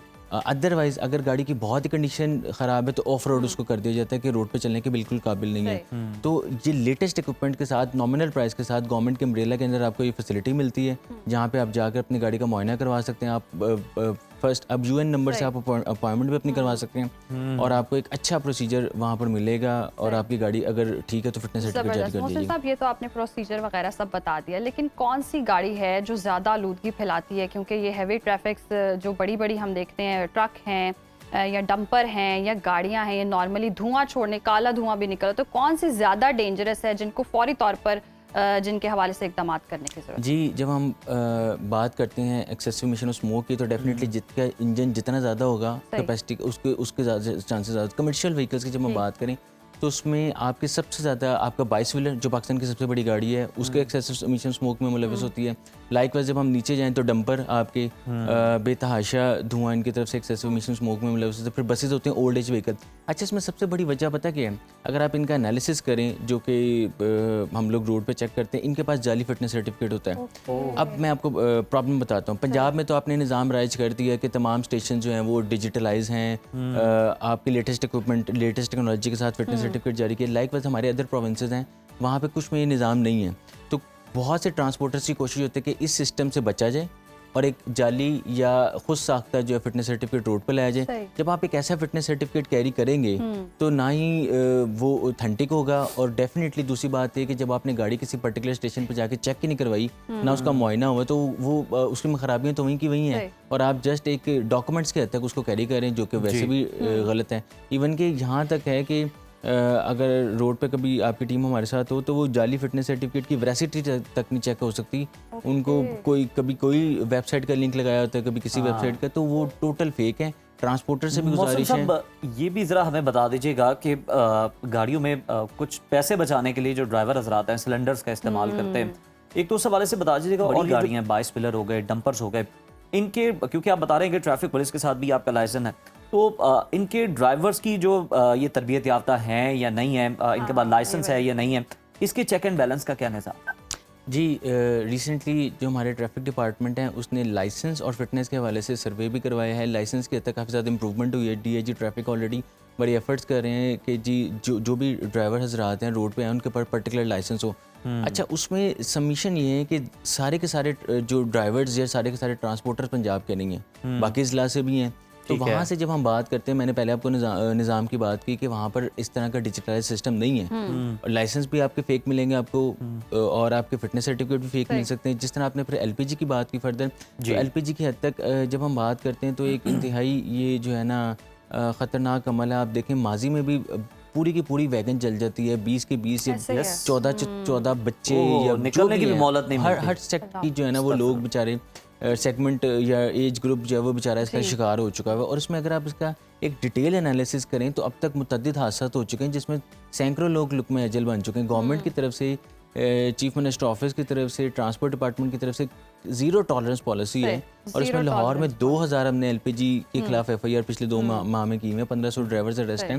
ट्रांसपोर्टर से गुजारिश है कि यानी ये टोटली इलीगल है, जो पकड़ा गया उसके खिलाफ कार्रवाई लाजमी इलीगल है। है, ओगरा की तरफ से इलीगल है और बिल्कुल इसके खिलाफ जो है भरपूर कार्रवाई जारी है। ज़ीरो टॉलरेंस पॉलिसी बिल्कुल ठीक है। थैंक यू सो मच आपके वक्त का। तो जनाब, यहाँ वक्त हुआ है ब्रेक का। आप हेडलाइंस मुलाहिजा करें, हेडलाइंस के बाद दोबारा आपसे मुलाकात होगी। Stay with us. Welcome back नाज़रीन। प्रोग्राम में अब कुछ बात कर लेते हैं सियासत की। तो ऑपोजिशन की जी शदीद मुखालिफत के बावजूद तहरीक इंसाफ के जारे मिजाज रहनुमा सुहेल आफरीदी खैबर पख्तूनख्वा के नए वज़ीर आला मुंतखब हो गए हैं। केपी असम्बली में होने वाले इलेक्शन में उन्होंने 90 वोट हासिल किए। सुहेल आफरीदी के इंतखाब के साथ ही वज़ीर आला के इलेक्शन पर नया तनाज़ा शुरू हो गया है। कानूनी और आइनी जंग शुरू हो चुकी है। गवर्नर खैबर पख्तूनख्वा फैसल करीम कुंडी ने वज़ीर आला के इलेक्शन को गैर आइनी करार दिया है और हलफ लेने से इनकार कर दिया है। तहरीक इंसाफ सुहेल आफरीदी के हलफ बर्दारी के लिए जी पेशावर हाई कोर्ट पहुंच गई है। पीटीआई ने दरख्वास्त में मौक़िफ़ इख्तियार किया है कि सूबे में 2 दिन से हुकूमत नहीं है। सुहेल आफरीदी वज़ीर आला मुंतखब हो चुके, गवर्नर सूबे से बाहर हैं। वज़ीर आला की हल्फ बर्दारी के लिए किसी को नामजद किया जाए। दरख्वास्त पर समाअत करते हुए चीफ जस्टिस सैयद मोहम्मद अतीक शाह ने एडिशनल अटॉर्नी जनरल को हिदायत की कि वो गवर्नर हाउस असम्बली की तस्दीक करें और इस हवाले से गवर्नर की राय भी ली जाए। इसके बाद मामले को दोबारा देखेंगे। केस की समाअत आज फिर होने जा रही है। बिल्कुल, गुज़श्ता रोज़ मुस्लिम लीग नून के वफ्द ने मौलाना फजलुर रहमान की रिहाइशगाह पर उनसे मुलाकात की है, जिसमें खैबर पख्तूनख्वा की सियासी सूरत हाल पर तबादला ख्याल हुआ। दोनों जमातों ने वज़ीर आला के इलेक्शन पर अदालत जाने का फैसला करते हुए इस बात पर भी इत्तेफाक किया है कि वज़ीर आला का इंतखाब एक गैर आइनी अमल है जिसे कबूल नहीं किया जा सकता। ऑपोजिशन की तमाम जमातें इसको मुस्तरद करती हैं और इस सिलसिले में चीफ जस्टिस और पेशावर हाई कोर्ट से तवक्को ये कि वो इस मुतनाज़ पार्लिमानी अमल का हिस्सा नहीं बनेंगे। इसी तमाम तर सूरत-ए-हाल पर बात कर लेते हैं। सीनियर तज्ज़ियाकार राना मुबश्शिर साहब हमारे साथ मौजूद हैं। बहुत शुक्रिया राना मुबश्शिर साहब आपके वक्त का। सर, ऑपोजिशन जमातों की सरतोड़ कोशिश के बावजूद सुहेल आफरीदी वज़ीर आला मुंतखब हो गए हैं और उन्होंने 90 वोट भी हासिल किए हैं। बड़े बड़े दावों के बावजूद ऑपोजिशन जमातें सुहेल आफरीदी के इंतखाब को रोकने में नाकाम क्यों रही आखिर? देखिए, द रियलिटी इज़ कि सुहेल आफरीदी जो है उसने वज़ीर आला बनना ही बनना था। There are two reasons to it. Number one कि देखें, जो अपोजिशन की जमातें थी उन्होंने कुछ ऐसे लोग पिच नहीं किए, नंबर वन, जो कि वाकई उनकी कोई स्टैंडिंग होती मासेस के अंदर, और अगर मासेस के अंदर उनकी कोई स्टैंडिंग होती तो फिर कोई टफ टाइम मिल सकता था सुहेल आफरीदी को, लेकिन एज सच उनकी कोई स्ट्रॉन्ग फुटिंग नहीं थी उन लोगों की। एंड सेकेंडली मेरे ख्याल में खाना पूरी की गई, चाहे पीपल्स पार्टी हो, चाहे नून लीग हो, चाहे JUI हो, इन सब लोगों ने जो अपने कैंडिडेट्स पिच किए वो उन्होंने खाना पूरी की। Just for the hack of it उन्होंने नाम दिए ताकि एक प्रेशर माउंट हो सके और बता सके कि हम लोग भी एग्जिस्ट करते हैं। तो politics is all about existing, you know. तो वो उन्होंने अपना शो किया कि हम एग्जिस्ट करते हैं, हम अपने कैंडिडेट्स पिच कर सकते हैं, लेकिन अगर कोई सीरियस एफर्ट की जाती तो मेरे ख्याल में एक बहुत टफ टाइम मिलता सुहेल आफरीदी को। लेकिन उनकी तरफ से, यानी कि ऑपोजिशन की तरफ से, कोई हाफ हार्टेड अटेम्प्ट लगती है। यानी कि ये इंतखाब ऑब्वियस था, पहले से ही डिसाइडेड था, लेकिन गवर्नर ने सुहेल आफरीदी के इंतखाब को गैर आइनी करार दिया और हलफ लेने से इनकार कर दिया, जबकि ऑपोजिशन जमातों ने इलेक्शन को चैलेंज करने का ऐलान कर दिया। तो क्या वज़ीर आला के इलेक्शन के मामले पर ऑपोजिशन जमातें अपना मकसद हासिल कर सकेंगी? देखिए, it all depends on the courts now, ठीक है। कोर्ट में एक टग ऑफ वॉर जो है अब शुरू हो जाएगी, ठीक है। अब वो कैसे कोर्ट्स उसको लेके आगे चलती हैं, that is yet to be seen. So courts जो है एक टफ टाइम देंगी और प्रोबेबली अगर ये सारी चीज़ें यहाँ पे कॉन्स्टिट्यूशनल कोर्ट को, यहाँ पे जो कॉन्स्टिट्यूशनल बनी है कोर्ट, उसमें अगर जाएंगी तो वहाँ पे क्लैरिटी आ जाएगी। लेकिन ये कहा जाए कि everything is going to be hunky dory for Sohail Afridi in the days to come, मुश्किल हो जाएगा। टफ टाइम मिलेगा सुहेल आफरीदी को, और कोर्ट्स में से भी मिल सकता है उसको टफ टाइम, और वैसे भी उसको टफ टाइम मिलेगा क्योंकि एक्सपेक्टेशंस जो हैं उससे बहुत हाई हैं लोगों की, यानी कि PTI का वर्कर सपोर्टर वो उससे एक्सपेक्टेशन बहुत ज़्यादा लगा के बैठा हुआ है, और वो उससे एक्सपेक्ट कर रहा है कि जो गंडापुर नहीं कर सका वो जनाब सुहेल आफरीदी करेगा। तो सुहेल आफरीदी अगर वो चीज़ें कर सकेगा तो ठीक है, नहीं कर सकेगा तो in another like 2 months time उसके लिए भी एक टफ टाइम शुरू हो जाएगा। राना साहब, सुहेल आफरीदी से अब ये सवाल तो पैदा हो गया कि वज़ीर आला का हल्फ आखिर लेगा कौन, उनकी तैनाती का नोटिफिकेशन मतलब कौन जारी करेगा, कहाँ से जारी होगा, इन तमाम सवालात के जवाब क्या हैं? प्रोसेस है कि कौन हलफ लेगा, कौन हलफ नहीं लेगा, ठीक है, एक प्रोसेस है, उस प्रोसेस को फॉलो करना पड़ेगा, और उसको जितना डिले करेंगे उतना आप उसको स्ट्रेंथन करेंगे, PTI को स्ट्रेंथन करेंगे आप। अगर उसको डिले करते जाएंगे या उसको टफ टाइम सुहेल आफरीदी को देते जाएंगे अभी से, और वो भी गवर्नर लेवल पे, तो वो ज्यादा आप स्ट्रेंथन कर रहे हैं, आप रुकावट डाल रहे हैं। आप कोई कॉन्स्टिट्यूशनल तरीके से अगर सुहेल आफरीदी को आउट करना चाहते हैं तो वो कर सकते हैं आप, उस पर कोई ज्यादा ऑब्जेक्शंस नहीं होंगी। लेकिन अगर ये कहा जाए कि जी मैं हलफ नहीं लेंदा तो मैं हलफ नहीं लांगा उसको, ये मैं हलफ नहीं दवांगा उसनू, इसमें एक सिचुएशन बन जाएगी। सो मेरे ख्याल में इस वक्त जो हालात हैं उसमें इस किस्म की सिचुएशन से बाहर निकल के, और अगर सुहेल आफरीदी को कल आपने आगे पीछे करना भी है तो उसमें आप उसको जनाब कोई दूसरे तरीके से कर लें, कॉन्स्टिट्यूशनल तरीके से उसको आउट करना चाहते हैं तो उस तरीके में करने की कोशिश कर लें। ऐसे अगर करेंगे, उसके लिए हर्डल्स क्रिएट करेंगे तो वो और ज़्यादा स्ट्रेंथन होगा, वहाँ पे लोग जो हैं वो ज़रा डिसहार्ट होना शुरू हो जाएंगे। और वैसे भी उससे मैं जैसे कह चुका हूँ कि सुहेल आफरीदी से उन्होंने अपनी जनाब होप्स ज़्यादा पिन की हुई हैं, उसको ज़्यादा वहाँ पे जनाब सपोर्ट मिलना शुरू हो जाएगी। सो अगर कॉन्स्टिट्यूशनल तरीके से अगर उसको आउट करना भी है सुहेल आफरीदी को तो वो किया जाए तो उसमें ऑब्जेक्शंस कम होंगी, उसमें आवाज़ें कम उठेंगी। लेकिन इस तरह किया जाएगा कि उसको जनाब हलफ कौन लेगा, हलफ कौन नहीं लेगा, और हम नहीं लेते जनाब हलफ, हम नहीं देते हलफ, उसमें एक it will be a bad taste. सही। तो राना साहब, जैसे कि आपने भी कहा कि अब जो सुहेल आफरीदी हैं उनसे उम्मीदें भी बहुत बढ़ जाएंगी, और अगर कंपैरिजन कर लें, और क्योंकि कर भी रहे हैं सब, तो साबिक वज़ीर आला अली अमीन गंडापुर से कैसे और कितने मुख्तलिफ हो सकते हैं ये? गंडापुर जो है, देखें अगर देखा जाए तो गंडापुर जो है वो दोनों चीज़ों को साथ लेकर चल रहा था, ठीक है। चीफ मिनिस्टर का ऑफिस, उसकी जो रिक्वायरमेंट्स है उनको भी साथ लेके चल रहा था, फिर उसके साथ साथ गंडापुर जो है वो पार्टी को भी साथ लेके चल रहा था। सही।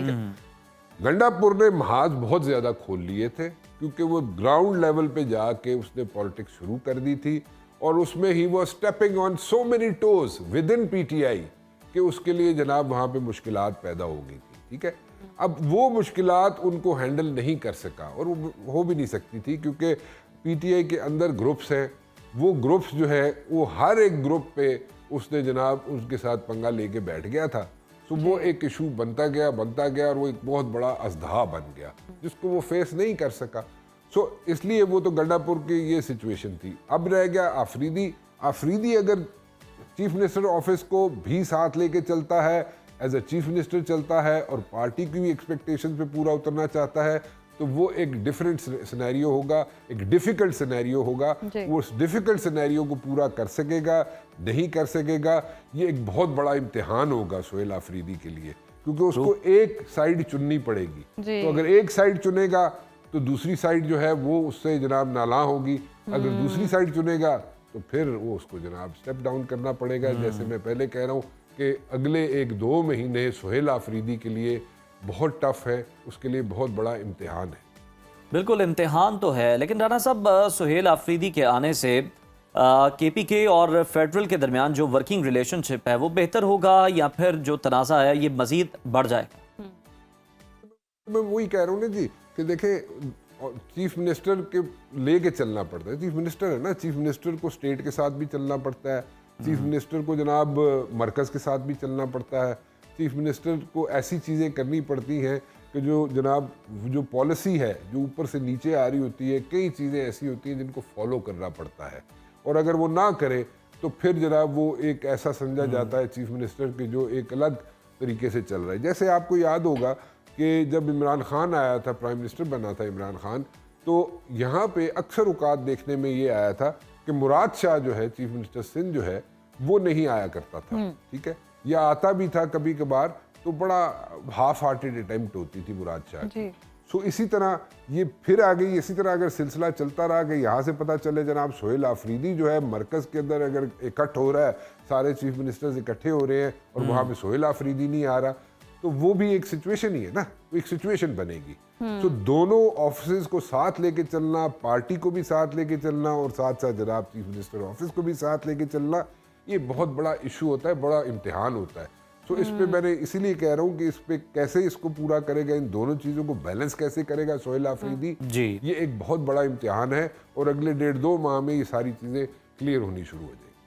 यकीनन दोनों साइड्स को लेकर चलना मुश्किल है और बैलेंस करना भी बहुत ज़रूरी है। राना साहब, वज़ीर आला सुहेल आफरीदी दहशतगर्दी के खिलाफ जंग और अफगान शहरियों की वापसी के मामले पर नजरसानी कितनी कर सकेंगे, और क्या इस हवाले से कोई वफाकी पॉलिसीज़ पर मज़ाहमत भी कर पाएंगे?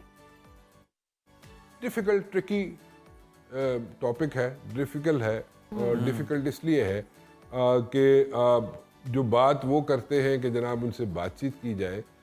देखिए, बातचीत हमेशा की जाती है किसी भी दुश्मन के साथ, या जो यहाँ पे टेररिस्ट होते हैं उनके साथ बातचीत उस वक्त होती है जब आप पोजीशन ऑफ स्ट्रेंथ पे होते हैं। जब आप पोजीशन ऑफ स्ट्रेंथ पे होंगे तो आप बातचीत करेंगे तो उसका नतीजा भी निकलेगा।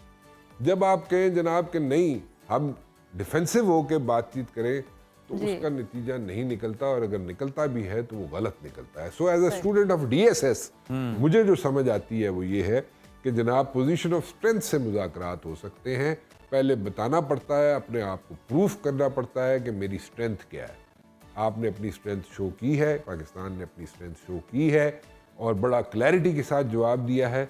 उसके बाद कैसे चीज़ें शेप अप होती हैं उसको देख लेंगे। जैसे जैसे चीज़ें शेप अप होगी, अगर वहाँ पे कोई रास्ता बनता है मुज़ाकरात का, तो we will go for it. अगर नहीं बनता तो ठीक है, हमने जो स्टैंड लिया हुआ है, हम इससे ज़्यादा और क्या बर्दाश्त कर सकते हैं। राना साहब, अब केपी के अंदर इस तब्दीली की जो अहम वजह है, जो मकसद है, उसकी तरफ आते हैं। बानी पीटीआई की रिहाई के लिए सुहेल आफरीदी ने एहतजाज का ऐलान करते हुए ये वाज़ेह किया है कि वो एहतजाजी सियासत के चैंपियन हैं, बानी को रिहा कराएंगे। आपको लगता है एहतजाज से बानी पीटीआई को अडयाला जेल से रिहा करवाया जा सकता है?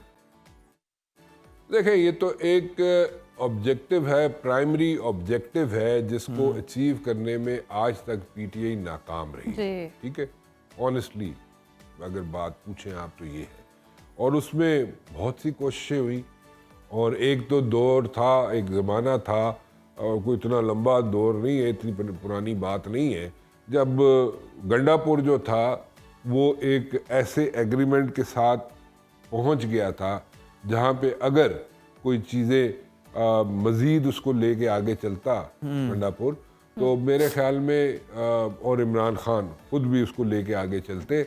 ऑब्वियसली इमरान खान की मर्ज़ी के बगैर तो नहीं हो सकता था, लेकिन गंडापुर ऐसी सिचुएशन पे लेके आ गया था चीज़ों को कि कोई ना कोई चीज़ें, कोई ना कोई रास्ता निकल सकता था। लेकिन उसमें हुआ क्या कि जिस दिन कुछ चीज़ें शेप अप होनी शुरू हुई, उस दिन पता चला कि जनाब गंडापुर को जनाब केपीके की सदारत से ही हटा दिया गया। ठीक है, सो वहाँ पे चीज़ें फिर गड़बड़ हो गई। ठीक है, सो वो एक सिचुएशन क्रिएट हो गई, वहाँ पे सिचुएशन बन गई वहाँ पे। लेकिन एक चीज़, one thing is for sure, Gandapur की जो एक्सेस थी, not as a chief minister, but Gandapur की जो एक्सेस थी इमरान खान तक, जैसे कहा जाता है ना कि मुलाकात करते हैं तो बीच में जनाब शीशा होता है, एंड देयर लाइक वहाँ पे कोई प्राइवेसी नहीं होती है, सो वो नहीं था। उसको प्राइवेसी भी मिलती थी, उसको जनाब मुलाकात भी होती थी गंडापुर की इमरान खान के साथ, और बड़े काफ़ी देर तक होती थी, और बड़े लंबी मुलाकातें होती थी जहाँ तक मेरी नॉलेज है, और उसमें वो किसी न किसी हल की तरफ भी जा रही थी चीज़ें, लेकिन नहीं हुई। अनफॉर्चुनेटली उसको सदारत से हटा दिया गया, वो भी एक उसके लिए बहुत बड़ा एक सेटबैक था। फिर उसके अंदर से जैसे मैंने कहा, Gandapur was stepping on so many toes, इतनी दुश्मनियाँ उसने खड़ी कर ली थी पीटीआई के अंदर लोगों के साथ, तो वो भी सारे लोग उसके अगेंस्ट थे, तो वो चीज़ें शेप अप नहीं हो सकी, मैच्योर नहीं हो सकी। लेकिन स्टेज एक ऐसी ज़रूर बन गई थी जिसमें वो मैच्योर कर सकता था या करवा सकता था। ऑब्वियसली मैं फिर रिपीट करूंगा, with the nod, with the nod of Imran Khan. लेकिन इमरान खान मानते तो फिर चीज़ें बन सकती थी, लेकिन सारी चीज़ें उसने राइप करके दे दी थी, प्लेट में रख के दे दी थी। ऑप्शंस थी, लेकिन अब वो ऑप्शन है नहीं है, अभी तक तो नहीं कहा जा सकता कि वो ऑप्शन एग्जिस्ट करती है। लेकिन बिल्कुल राना साहब, एक ही वक्त में अली अमीन गंडापुर साहब ने कई महाज जो हैं वो खोल लिए थे, और फिर वो संभाले नहीं गए, और उसके बाद सूरत हाल यहाँ तक आप पहुंची कि उन्हें तब्दील करना पड़ा। बहुत शुक्रिया आपके वक्त का। और अब देखना ये कि नए वज़ीर आला जो है वो जो प्राइम ऑब्जेक्टिव है ना बानी को रिहा करवाने का अडयाला से, वो किस तरह से करते हैं, उसकी तकमील के लिए क्या कोशिशें करते हैं, और वो कितनी कारगर होती हैं। हमने देखा है जलसे जुलूस हुए हैं, लेकिन जलसे जुलूसों से रिहाई नहीं होती है। और राना मुबश्शिर ने भी जैसे कि कहा कि जैसी चीज़ें संभलने का वक्त आया तो अली अमीन गंडापुर चले गए, और अब देखना है कि अगली जो वजारत जो सुहेल आफरीदी हैं, वज़ीर आला जो बने हैं, जिन्हें जिम्मेदारी दी गई है वही संभालेंगे जनाब। खैर, बेहतर तरीके से संभालते आगे लेकर चलते हैं जनाब मामले को। पाकिस्तान के लिए एक और फख्र का लम्हा है। पाकिस्तान आर्मी ने दुनिया की मुश्किल तरीन फौजी मश्क कैम्ब्रिन पेट्रोल 2025 में गोल्ड मेडल जीतकर एक बार फिर दुनिया को अपनी सलाहियतों का मोतरफ किया है। बरतानिया के इलाके वेल्स में होने वाली इस बैनुल अक़वामी मश्क में 36 ममालिक की तकरीबन 137 टीमों ने हिस्सा लिया, और पाकिस्तानी टीम जिसकी क़यादत कैप्टन मोहम्मद साद ने की, अपनी शानदार कारकर्दगी से सब पर सबकत लेकर। वाह, बहुत ही ज़बरदस्त खबर है। और ISPR के मुताबिक ये कामयाबी न सिर्फ पाक फौज बल्कि पूरी कौम के लिए फ़ख्र का लम्हा है। पाकिस्तानी सिपाह ने एक बार फिर साबित कर दिया कि जज्बा, नज़्म ज़ब्त और आला तरबियत हो तो कामयाबी आपका मुकद्दर बन जाती है। ये कामयाबी सिर्फ एक मेडल नहीं है, बल्कि पूरी दुनिया के सामने पाकिस्तान के जज्बे, नज़्म ज़ब्त और आज़म का ऐलान सामने आया है। तो जनाब पूरी टीम को हमारी तरफ से भी बहुत बहुत मुबारकबाद, क्योंकि ये मुश्किल तरीन दुनिया की मश्क होती है जिसमें गोल्ड मेडल पाक आर्मी ने अपने नाम किया जनाब। तो अब वक्त हो गया है आपके बड़े पसंदीदा सेगमेंट का। आप जानना चाहते हैं कि दिन भर आज मौसम कैसा रहेगा, तो ये जिम्मेदारी अदा करेंगी माहम। जी बिल्कुल, और आइए बताइए चलते हैं और देखते हैं कि आज मौसम कैसा रहेगा।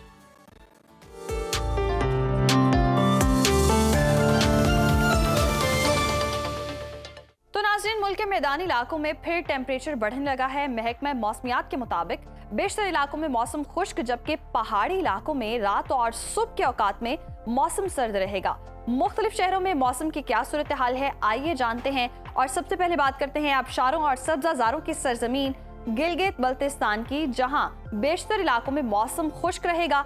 गिलगित में मैक्सिमम टेम्परेचर 23 और कम से कम 10 डिग्री रहने का इम्कान है। बात करें स्कर्दो की, तो यहाँ पर हम देख रहे हैं जो ज्यादा से ज्यादा टेम्परेचर है वो है 17 और कम से कम 4 डिग्री रहने की तवक्को है। महकमा मौसमियात के मुताबिक आइंदा 24 घंटों के दौरान अक्सर इलाकों में सर्दी की शिद्दत बरकरार रहेगी। और अब आपके साथ शेयर करते हैं चश्मों और झरनों के नगर आजाद कश्मीर का मौसम, जहां मतला साफ रहेगा। दारुल हुकूमत मुजफ्फराबाद लिए चलते हैं आपको, और यहाँ पर जी ज्यादा से ज्यादा जो पारा है वो है 27 और कम से कम 14 डिग्री रहने का इम्कान है। और अगर हम श्रीनगर की बात करें तो यहाँ पर हम देख रहे हैं मैक्सिमम जो टेम्परेचर है वो है 23 और कम से कम 9 डिग्री रहने की तवक्को है। मौसम का हाल बताने वालों ने आइंदा 24 घंटों के दौरान कश्मीर में मौसम खुश्क रहने की पेशगोई की है।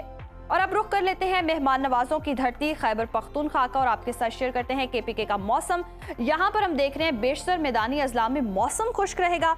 सूबाई दारुल हुकूमत पेशावर की अगर हम बात करें तो यहाँ पर ज्यादा से ज्यादा दर्जा हरारत 32 और कम से कम 19 डिग्री रहने का इम्कान है। बात कर लेते हैं सवात की, यहाँ पर जी ज्यादा से ज्यादा टेम्परेचर 22 और कम से कम 7 डिग्री रहने की तवक्को है। महकमा मौसमियात के मुताबिक आइंदा 24 घंटों के दौरान शिमाली अजला में सर्दी की शिद्दत में इजाफा हो सकता है। और अब जिक्र करते हैं लहलहाते खेतों के देश पंजाब का, और आपके साथ शेयर करते हैं पंजाब का मौसम। यहाँ पर बेशतर अजला में मौसम खुश्क रहेगा। सूबाई दारुल हुकूमत लाहौर लिए चलते हैं जी, यहाँ पर हम देख रहे हैं जो मैक्सिमम टेम्परेचर है वो है 31 और कम से कम 20 डिग्री रहने की तवक्को है। दारुल हुकूमत इस्लामाबाद की बात कर लेते हैं, यहाँ पर हम देख रहे हैं ज्यादा से ज्यादा पारा 30 और कम से कम 18 डिग्री रहने की तवक्को है। और अब जिक्र कर लेते हैं औलिया के शहर मुल्तान का, यहाँ पर मैक्सिमम टेम्परेचर 35 और कम से कम 20 डिग्री रहने का इम्कान है। महकमा मौसमियात ने आइंदा 24 घंटों के दौरान मरी, गिलियात और गिरदोनवाह में मौसम सर्द रहने की पेशगोई की है। और अब बात करते हैं रकबे के लिहाज से सबसे बड़े सूबे बलोचिस्तान का, यहाँ पर हम देख रहे हैं बेशतर इलाकों में मतला साफ रहेगा। फलों के शहर कोयटा की बात करें तो यहाँ पर ज्यादा से ज्यादा दर्जा हरारत 28 और कम से कम 6 डिग्री रहने का इम्कान है। महकमा मौसमियात के मुताबिक आइंदा 24 घंटों के दौरान पहाड़ी इलाकों में सर्दी की शिद्दत में इजाफे का इम्कान है। और हमेशा की तरह जी आखिर में आपके साथ शेयर करते हैं सुबह सिंध का मौसम, जहां पर हम देख रहे हैं कि बेशतर अजला में सूरज खूब चमकेगा। शहर कायद कराची की बात करें तो यहाँ पर हम देख रहे हैं ज्यादा से ज्यादा टेम्परेचर 35 और कम से कम 23 डिग्री रहने की तवक्को है। हैदराबाद का जिक्र करें तो यहाँ पर ज्यादा से ज्यादा दर्जा हरारत 37 और कम से कम 24 डिग्री रहने का इम्कान है। मौसम का हाल बताने वालों ने आइंदा 24 घंटों के दौरान अक्सर इलाकों में मौसम गर्म और खुश्क रहने का इम्कान जाहिर किया है।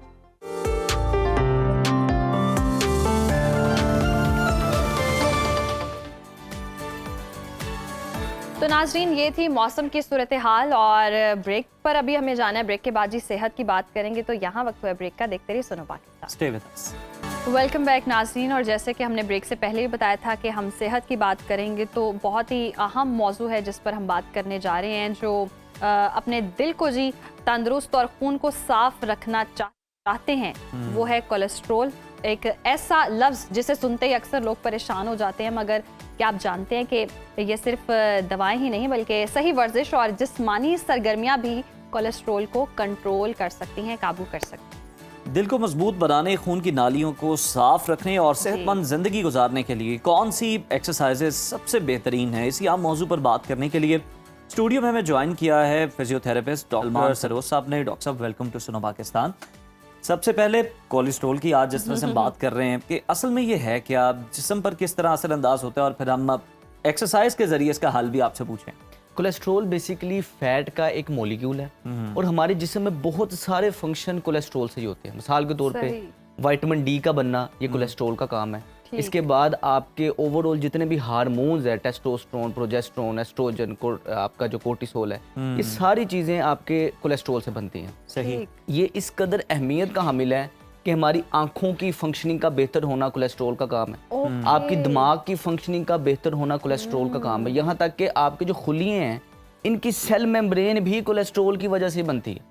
सही। अब इस कदर अहमियत का मॉलिक्यूल कोलेस्ट्रॉल है, तो कोलेस्ट्रॉल से ये डर जो बहुत ज़्यादा बैठ गया, ये क्यों है?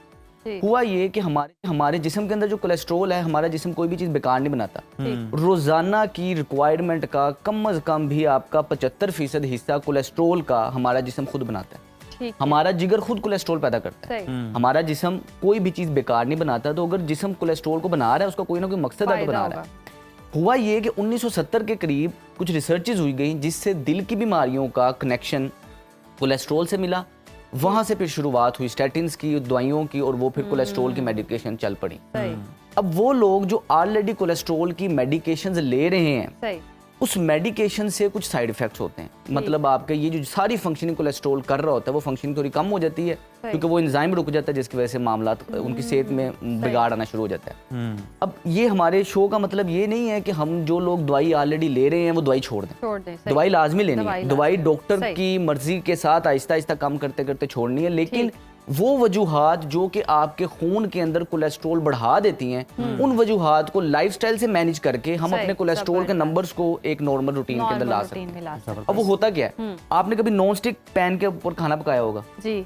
उसके अंदर होता ये है कि अगर तो पैन आपका बेहतरीन है, आपको बगैर किसी तेल के आप खाना पका लेते हैं, खाना नीचे चिपकता नहीं है। ऐसे लेकिन है। अगर ये नॉन स्टिक पैन पुराना हो गया जी। या उसके ऊपर कोई घिस घिस के धो धो के रगड़ घिस लग घिस गई के हुई है। स्क्रैचेज आ हाँ, गए, scratches गर्म आ पे आपने ठंडा पानी डाल दिया तो वो भी उखड़ना शुरू हो जाता है। वो जब स्क्रैचेस आ जाते हैं ना, उस स्क्रैच की पोजीशन के अंदर आप कुछ भी उसमें पकाएंगे उसमें चिपकना शुरू हो जाएगा। चिपकना शुरू हो जाता अब है। हमारी खून की जो नालियां वो अंदर से होती इस तरह की हैं कि वो अच्छा। अंदर अल्लाह पाक ने एक एंडोथीलियम की एक लेयर लगाई होती है। सही। जब भी ये लेयर खराब होना शुरू होती है, घिसना शुरू होती है, तो कोलेस्ट्रॉल उधर जाके उसको रिपेयर करने के लिए पहुंचता है, फिर फाइबरस जबरदस्त। टिश्यूज पे रिपेयर सही, करता सही, है, सही, जिसकी वजह से आहिस्ता आहिस्ता तो खून का क्लोट बनना शुरू हो जाता है, हमें नुकसान होना शुरू हो जाता है। ओके। ओके। दुश्मन हमारा कोलेस्ट्रॉल नहीं है, सही। जबकि ये चीज है जिसने स्क्रैच डाले। स्क्रैच डाले। रिसर्च ने साबित किया है जो आपकी एंडोथेलियम लेयर को हार्डन करता है, हमारी खून की नालियों को हार्ड करता है, शुगर करती है। ये जो सफेद चीनी हम खाते हैं, ये हमारी खून की नालियों को सही। सख्त करता है, जिसकी वजह से कोलेस्ट्रॉल उधर सपोर्ट पहुंचाने जाता है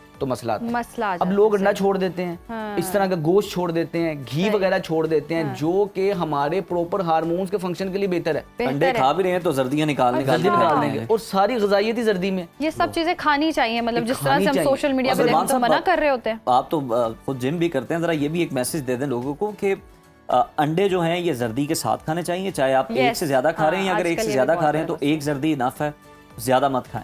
अच्छा, अंडे आप जर्दी के साथ खाएंगे तो ग़िज़ाइयत पूरी मिलेगी, पूरी लेकिन वो मिलेगी। लोग जो जिम करते हैं सही। उन्हें प्रोटीन की प्रोटीन इंटेक ज्यादा ज्यादा चाहिए। चाहिए। लेकिन चाहिए अगर होती वो अंडे के साथ जर्दी भी लेंगे ना, हाँ। तो उन्हें फैट का कंटेंट भी मिल जाएगा, जिसकी वजह से उनकी कैलोरी इंटेक बढ़ जाएगी। ठीक। इसलिए सही। स्पेसिफिकली जिम वाले इंडिविजुअल्स को हम अलग करते हैं, अलग करते हम हैं। उन लोगों को देखते हैं जो लोग बीमार हैं, मरीज बीमार हैं। है। सही। अगर हम किसी किस्म का कोलेस्ट्रॉल डाइटरी नहीं लेते, हमारे जिस्म को फिर भी जरूरत नहीं है कोलेस्ट्रॉल की, क्योंकि 70 से 75% हिस्सा हमारा जिगर खुद ओके, बना रहा सही। है। लेकिन अगर हम लेंगे तो हमारे लिवर को सपोर्ट मिल जाएगी। अब हमने एक तो हेल्दी कोलेस्ट्रॉल लेना है। हेल्दी कोलेस्ट्रॉल क्या लेना है? जो घी आप लेते हैं घर के अंदर सही। खाते हैं, वो या तो देसी घी होगा ठीक है। या कनोला का ऑयल होगा जो कि एक्स्ट्रा वर्जिन। आप खुद सही। कनोला लें, बीज लें, उसका कोहलू पे दें, निकलवाएं तेल, वो घर में ओके, इस्तेमाल करें। सही। इसके अलावा किसी कंपनी पे यकीन ना करें किसका तेल अच्छा है किसका नहीं, आप खुद कोहलू से निकलवाएं तेल। तो ये मिथ है, यानी कि कोलेस्ट्रॉल बढ़ गया तो ऑयल छोड़ दें, कम हो गया तो ऑयल छोड़ दें, नहीं। लोग ऑयल खाना ही बंद कर देते हमें हैं। लिमिट में रह के खाना चाहिए। सही। हमें बंद क्या करना चाहिए? चीनी, चावल, मैदा, ये ओके। इन्फ्लेमेशन, सूजन पैदा सही। करने वाली चीजें छोड़नी चाहिए। जबकि जो देसी और हेल्दी चीजें हैं जो कि आपके दादा उनके दादा खाते थे, वो सब सेहतमंद थी। सेहतमंद हमारे पीछे से अबाऊ अजदाद सेहतमंद चले आ रहे सेहतमंद हैं। चले कि जब से हमने ये कोलेस्ट्रॉल, ये मम्मी डैडी माहौल के अंदर घुसे हैं ना, हम सारे बीमारियों की तरफ चले गए। ऐसे ही है। इसलिए इतदाल में रह के हम सही। चीजें खा सकते हैं, लेकिन ये है कि बड़ा जरूरी है कि आपको फिजिकल ये तो आपने डाइट बता दी और दवाइयाँ जो खा रहे हैं, उसके साथ साथ कौन सी ऐसी वर्जिश है जो करके हम इसको कंट्रोल कर सकते हैं और फिर दवाइयों से निजात मिल? अब कोलेस्ट्रॉल को कम करने के लिए जब लोगों को कहा जाता है ना आपको कोलेस्ट्रॉल बढ़ गया है सही। डॉक्टर की तरफ से, वो सिर्फ और सिर्फ वॉक पे फोकस करता है। पार्क के चक्कर पे चक्कर लगाए जा रहे हैं, 2-2 घंटे 1.5 घंटे वॉक करते रहते हैं, लेकिन वॉक का इस कदर इतना उन्हें फायदा नहीं होता। ठीक। अब ये समझें जैसे आपकी उम्र 30-35 साल से ऊपर जाती है, हमारे अंदर एक हार्मोन होता है जिसको टेस्टोस्टेरोन कहते हैं, वो कमी की तरफ आना शुरू हो जाता है। ओके। जिस्म को टेस्टोस्टेरोन लेवल को बेहतर रखना जरूरी है आपके जिस्म की मजबूती के लिए, जोड़ों की मजबूती के लिए। इसलिए जिगर क्या करता है, आपका कोलेस्ट्रॉल लेवल बढ़ा देता है क्योंकि आपका टेस्टोस्टेरोन गिर रहा है। अब इससे कोलेस्ट्रॉल लेवल बढ़ने से होता है कि टेस्टोस्टेरोन को थोड़ी सी सपोर्ट मिलती है। अब इसको ठीक रखने के लिए जो हम एक्सरसाइजेस करेंगे वो पर्टिकुलरली इस चीज को फोकस करेंगे कि हम वो वाली वर्जिशें करें जिससे हमारा टेस्टोस्टेरोन लेवल बढ़ेगा, कोलेस्ट्रॉल लेवल ऑटोमेटिकली नॉर्मलाइज होना शुरू हो डाउन हो जाएगा। जाएगा। उसके लिए हमें, मैं अगर ये कहें, जरूर। अच्छा, अब हमने एक्सरसाइजेज डिजाइन करते वक्त इस चीज को फोकस रखा है कि वो लोग, वो खवातीन जो घर में रह के बाहर नहीं जा सकते, आगे स्मोक का माहौल आएगा, बाहर नहीं आप जा सकेंगे, घर में रह के कौन सी एक्सरसाइजेज करें, हार्डली 10 से 15 मिनट डेली करेंगे, आपका टेस्टोस्टेरोन लेवल भी बेहतर रहेगा, कोलेस्ट्रॉल लेवल भी कमी की तरफ रहेगा। इसको कहते हैं जी स्टैंडिंग वॉक। आपने क्या करना है, इस तरह खड़े होना है, कंफर्टेबल कपड़े पहन के, और एक ही जगह आपको चाहिए, कुछ ज्यादा एरिया नहीं चाहिए, किचन हो जाए, बाथरूम हो जाए, कोई भी जगह लें, लेकिन एक ही जगह पे इस तरह सबसे पहले वॉक करें। हर एक्टिविटी को आपने 30 सेकंड के लिए करना है। जूते कंफर्टेबल पहने, कपड़े कंफर्टेबल पहने, 30 सेकंड के लिए पहली एक्टिविटी ये है, आपने खड़े होकर इस तरह ही, जिस तरह मार्च कर रहे हैं, हिल चल रहे हैं, इस तरह एक ही पोजीशन में आपने खड़े होकर जैसे एक ही और एक जगह पे आगे नहीं चलते जाना, आगे नहीं जाना। 30 सेकंड के लिए आपने ये करना है। इसके बाद आपने क्या करना है कि पाँव ऐसे बाहर निकाला, ठीक है, पाँव जोड़े, स्क्वाट की, ओके, फिर पाँव बाहर निकाला, पाँव जोड़े, स्क्वाट, ये ठीक है। 30 सेकंड के लिए बगैर रुके आपने इस एक्टिविटी को करना है। बिल्कुल आसान है, कोई मुश्किल नहीं है ये, और इससे कोलेस्ट्रॉल लेवल जो है आपका डाउन बेहतरी की तरफ आएगा। सही। इसके बाद थर्ड एक्सरसाइज, इस तरह आपने पाँव खोलने हैं, ठीक है, हाथ ऐसे रखने हैं, इस एड़ी को अपने हिप के साथ ऐसे टच करना है, इसको बट किक कहते हैं। ऐसे एड़ी के साथ ये टच करना है और बाजू ऐसे पीछे खींचना है, ये कोई ज्यादा स्पेस नहीं चाहिए, कोई ज्यादा सामान नहीं चाहिए, लेकिन जब आप करेंगे, एक ही जगह पे खड़े रह के आप करेंगे, आप देखेंगे कि कुछ ही दिनों के अंदर आपके एनर्जी लेवल स्काई रॉक करेंगे, आप बिल्कुल active, energize, fit, fresh feel करेंगे। शुरू में हो सकता है 1-2 दिन आपको खलियां कड़ाव हो, लेकिन उसके बाद जैसे आपका जिस्म यूज्ड टू होगा, इसमें बेहतरी आना शुरू हो जाएगी। सलमान साहब, ये वैसे खलियों का भी बड़ा मसला होता है, इन्हें तोड़ने का क्या तरीका है? ये अपना टाइम लेके ही जाती है। मैंने पिछले सेगमेंट के बाद ना ट्राई किए हैं कुछ, तो मेरे तो बाजू क्रैम्प्स पड़ गए। अच्छा, ये सिर्फ और सिर्फ 3 दिन के अंदर अंदर जिसम आदी हो जाता है, खुद को रिपेयर कर लेता है। बस यखनी पिए, अपनी जो है ना डाइट का फोकस रखें, जिसम में खुद को खुद रिपेयर, यानी कोई इस तरह की आपको स्ट्रेचिंग करने की जरूरत नहीं है। वो वार्म अप में तो करें, एक्सरसाइज में स्ट्रेचिंग करें, लेकिन क्रैम्प्स को तोड़ने के लिए नहीं आपको जरूरत। नहीं, बहुत ज्यादा जरूरत नहीं होती। आपकी डाइट से जिस्म खुद को रिपेयर करता है। इसके बाद इधर आप खड़े हुए हैं, हाथ सीधे किए, अब आपने क्या करना है, बाजू नीचे खींचने हैं, ठीक है, पाँव आगे टच करना है, ये ठीक है, हील टैप करना है, ये अपनी जगह पे खड़े होकर कर रहे हैं, कोई सामान नहीं चाहिए। तो कोई भंगड़ा के स्टेप भी लग रहे हैं। लेकिन ये वो भी हेल्दी है और ये भी हेल्दी है। Exactly, yes. आप साथ साथ भंगड़ा म्यूजिक लगा ले, भंगड़ा भी करते जाए और साथ साथ एक्सरसाइज। वैसे म्यूजिक अगर आप लगा लें तो मेरा ख्याल है ज्यादा देर कर पाएंगे। यस, लेकिन हमने 30-30 सेकंड करनी है, 30-30 सेकंड हर एक्टिविटी करनी है। लास्ट एक्सरसाइज ये है कि आपने हाथ ऐसे करने हैं और हल्का से ऐसे नीचे बैठना है। अब जब आपने खड़े होना है ना, चेयर पोजीशन में, लेकिन पूरा नीचे नहीं जाना, हल्का सा चेयर पोजीशन में जाना है। जब आपने खड़ा होना है तो बाजू ऐसे पीछे करने हैं, सही। ये ओवरऑल आपके पेट के लिए, आपकी बैकबोन के लिए, पूरी बॉडी के लिए, बॉडी के लिए बड़ी जबरदस्त है। आपके फीट्स भी उसमें आ रहे हैं। और ये वाली जो एक्सरसाइज मैं इस टाइम कर रहा हूँ, ये दुनिया की वाहिद ऐसी एक्सरसाइज है जो कि आपके ओवरऑल बॉडी के अंदर ब्लड फ्लो बढ़ा देती है। और ऐसे लग रहा है स्विमिंग है ये जिस तरह से हो रही है।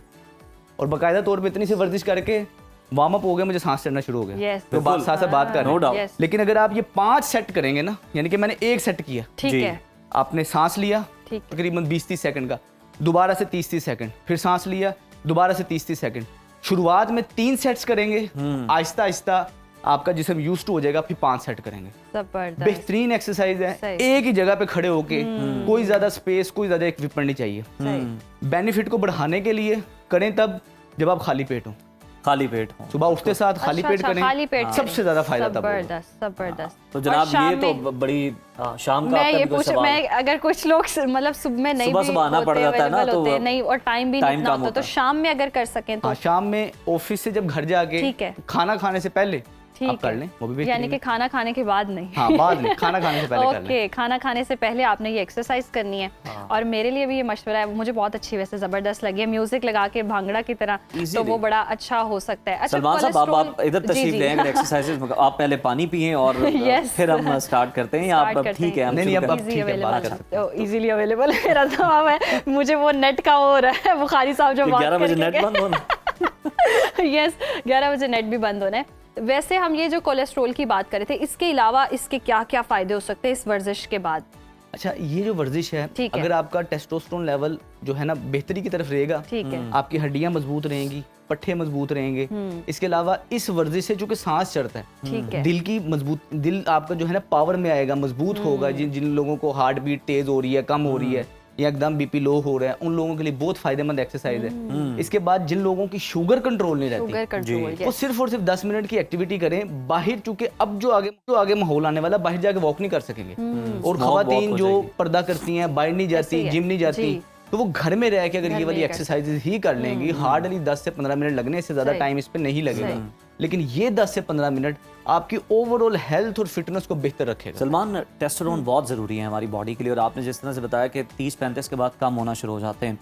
एक्सरसाइज तो आपने बता दी कि इससे बेहतर हो सकते हैं, डाइट में क्या हो सकता है जिससे वो मजीद बेहतर हो सकता है? डाइट में आपको हेल्दी फैट लेने की जरूरत है। ठीक है। हेल्दी फैट आपका ये देसी घी देसी है। घी, जबरदस्त। इसके अलावा आपकी फैटी फिश लें, यानी कि मछली लाजमी इस्तेमाल, सी फूड लाजमी इस्तेमाल करें। सी फूड लें। मैं अपने मरीजों को कहता हूँ कि जैसे मौसम ठंडा हो, आपने मछली, पंजीरी, ठीक है। ड्राई फ्रूट्स, ड्राई फ्रूट, देसी घी, इसका इस्तेमाल अपनी रूटीन में बढ़ा दें, और हफ्ते में 3 दफा यखनी लाजमी पिएं। ओके। अगर हम ये 5 चीजें बस फॉलो कर लेते हैं, अच्छा, कई खवातीन लोग ये सब ब्रायलर की चीजें भी खान यखनी बना लेते हैं ना, उसका खवातीन कोई ये फायदा चीजें है या नहीं फायदा तो है, नुकसान नहीं है, नुकसान नहीं है? कुछ ना होने से बेहतर है। कुछ ना होने से ओके, बेहतर, मैं ये ठीक है। पूछना, मैंने कहा मैं भी अपने थोड़े साथ साथ खवातीन लें अगर ये साथ। सारी चीजें खाना शुरू कर दे तो पिंपल आना शुरू हो जाते हैं, फिर क्या हल है? अच्छा, साथ वाटर इनटेक आपकी बेहतर ठीक है। अगर हो, और साथ आपका ये जो हम शुगर की इनटेक है वो कम होगी, करेंगे। कार्ब्स की इनटेक कम ठीक होगी, है। तो पिंपल्स वगैरह नहीं होंगे। स्किन वगैरह का प्रॉब्लम नहीं बेहतर होगा। रहेगी। अच्छा, ये मैं देख रही हूँ कि कोलेस्ट्रॉल का मसला ना नौजवानों में भी बहुत ज्यादा हो रहा है। मतलब पहले हम सुना करते थे हमारे बुजुर्गों में अगर है, जिनमें शुगर है, डायबिटीज या जो भी प्रॉब्लम्स हैं, लेकिन ये नौजवानों में इतना ज्यादा क्यों बढ़ रहा है? कि उनकी डाइट के मसाइल हैं, फिर वही बात है कि एक जगह स्टिल बैठे हैं, लेजी हैं, एक्सरसाइज नहीं करे, यही वजह से सारा वेट बहुत ज्यादा बढ़ना शुरू हो गए हैं, एक ज्यादा पूरी दुनिया में मोटे लोग ओके, हो गए हैं। सही। तो ये मोटापा मेन प्रिकर्सर है बीमारियों का, बीमारियों की माँ है मोटापा। ओके, किसी भी किस्म का आपको मसला है, आपको जोड़ों में दर्द है, पट्ठों में दर्द है, कमर दर्द नहीं ठीक हो रही, सही। आर्थराइटिस है, सिर्फ आप अपना वजन कम करना शुरू वजन कर कम दें, करें, आपकी आधी से ज्यादा बीमारियां जो है ना नॉर्मलाइज होना शुरू हो जाएंगी, क्योंकि ये सारी 70 से 80% बीमारियां लाइफस्टाइल डिजीज हैं। शुगर, ब्लड प्रेशर, कोलेस्ट्रोल, ऐसे ही है। दिल के काफी ज्यादा अमराज, ये लाइफस्टाइल के खराब होने से आए हुए थे। लाइफस्टाइल ठीक करेंगे, सलमान, आधा मसला हल हो इन जाएगा। लोगों के लिए भी कोई मैसेज दें, उन्हें भी अगर कोई आप एक्सरसाइज बता सकें, जो कहते हैं हमारे जोड़ों में बहुत ज़्यादा दर्द है, और बहाने के अलावा भी मतलब वो सही कह रहे हैं कि कुछ की होता है, तो वो फिर किस तरह से, क्योंकि वो तो ये एक्सरसाइजेस परफॉर्म नहीं कर सकते, उनके लिए क्या है? स्ट्रेचिंग है, क्या है? अच्छा, जोड़ों के दर्दों के लिए ना एक स्पेसिफिक वैसे एक्सरसाइजेस का एक प्लान होता है 10 से 15 मिनट का, वो भी हम किसी दिन चलें, वो फिर हम इस तरह करते हैं, लेकिन लेकिन वो नेक्स्ट प्रोग्राम में हम उसको डिस्कस next करेंगे। प्रोग्राम में कर, लेकिन लाइट एक्टिविटी अगर हम मूवमेंट करेंगे, जोड़ों के बारे में कहा जाता है मोशन इज लोशन। अगर हम मूवमेंट करते रहेंगे तो वो इसको लोशन मिलता रहेगा, लुब्रिकेट रहेंगे, हेल्दी रहेंगे। जबरदस्त। आपसे फर्ज करें कि इतना नहीं बैठा जा रहा, पूरा इतना नहीं बैठा जा रहा, आप इतना तो बैठ सकते हैं, जितना आप कर रहे हैं उतना करना शुरू करें, आहिस्ता आहिस्ता लेवल बढ़ाते रहेंगे। लुब्रिकेशन बेहतर होती रहेगी और आप बेहतर रहेंगे। सही, यानी कि और इस बहुत टैग जबरदस्त। लाइन के साथ मुझे तो बहुत ही अच्छी लगी है, जबरदस्त बात हो गई, मोशन इज लोशन। सलमान साहब, बहुत शुक्रिया के वक्त का, और यकीनन ये सारी एक्सरसाइजेस बहुत ज्यादा हेल्दी हैं, और लाइफस्टाइल आपका जो जिसको मेंटेन करने की जरूरत है, जितने भी नौजवान और ये हैं, सारी बुजुर्ग हैं, एक्सरसाइजेज जो सलमान ने बताई हैं बड़ी प्रैक्टिकल है, बहुत मतलब practical है। खवातीन को भी ज़हन में रख के बताया है, कोई ऑफिस में है, मसरूफ है, उसके लिए भी। Yes। तो जनाब, हमने तो अपने हिस्से का काम कर Yes, दिया, और आप अभी भी भी जो सुस्ती है अगर जिस्म को दिखाएं हरकत आप। देना थोड़ी बहुत शुरू करें, बड़ी आसान एक्सरसाइज। Motion is lotion. इसी पैगाम के साथ जनाब ब्रेक शामिल करते हैं, तो ब्रेक के बाद दोबारा मुलाकात होगी, हमारे साथ रहिए। वेलकम बैक नाजरीन। दुनिया के सबसे कामयाब लोग अपने दिन का आगाज कैसे करते हैं और बाकी सबसे ये मुख्तलिफ किस तरह से होता जी। है, और उनके लिए सुबह सिर्फ जागने का वक्त नहीं है, बल्कि जिंदगी को एक नई समत देने का, एक नई जहद देने का लम्हा होता है। टिम कुक की बात करें, ओपरा विनफ्री की बात करें, और एलॉन मस्क, बराक ओबामा जैसे लोग सुबह सवेरे उठकर अपने जिस्म, जहन और मकसद तीनों को ही बेदार करते हैं। कामयाबी उनके लिए किस्मत का खेल नहीं, बल्कि सुबह के नस्म ज़ब्त से शुरू होने वाला एक सफ़र। जी बिल्कुल, और ऐसे में सवाल ये है कि वो कौन सी आदत हैं जो इनकी सुबह को इतना ताकतवर बनाती हैं और हम में से हर शख्स अपनी सुबह को कैसे कामयाबी की शुरुआत में बदल सकता है। आज हम कामयाबी के इन्हीं उसूलों पर बात करेंगे। हमारे साथ स्टूडियो में मौजूद हैं मोटिवेशनल स्पीकर हुमा पराचा साहिबा। बहुत शुक्रिया आपके वक्त का। Welcome to Suno Pakistan. और आज हम कामयाब लोगों के आगाज़ का बात करेंगे, वो आगाज़ कैसे करते हैं अपने सुबह का, तो वो इतने मुनज़्ज़म तरीके से कैसे आगाज़ कर लेते हैं, क्या नज़्म व ज़ब्त है जिसे अपनाते हैं कि वो कामयाबी की तरफ जाते हैं। अस्सलाम वालेकुम, थैंक यू सो मच। सबसे पहले तो for inviting me to your show and I must say that it's a beautiful studio. Thank you so much. अच्छा, अब जब बात आती है यहाँ पे कि वो जो कामयाब लोग हैं वो अपनी सुबह का आगाज़ कैसे करते हैं, तो देखिए आपने हम सब ने बचपन से कहावत सुनी है, early to bed and early to rise make a man healthy wealthy and wise. अच्छा, अब जब आप यहाँ से आते हैं तो ये सिर्फ एक कोट या प्रोवर्ब नहीं है, इसके अंदर एक पूरा मैसेज है एक हेल्दी लाइफस्टाइल का। सही।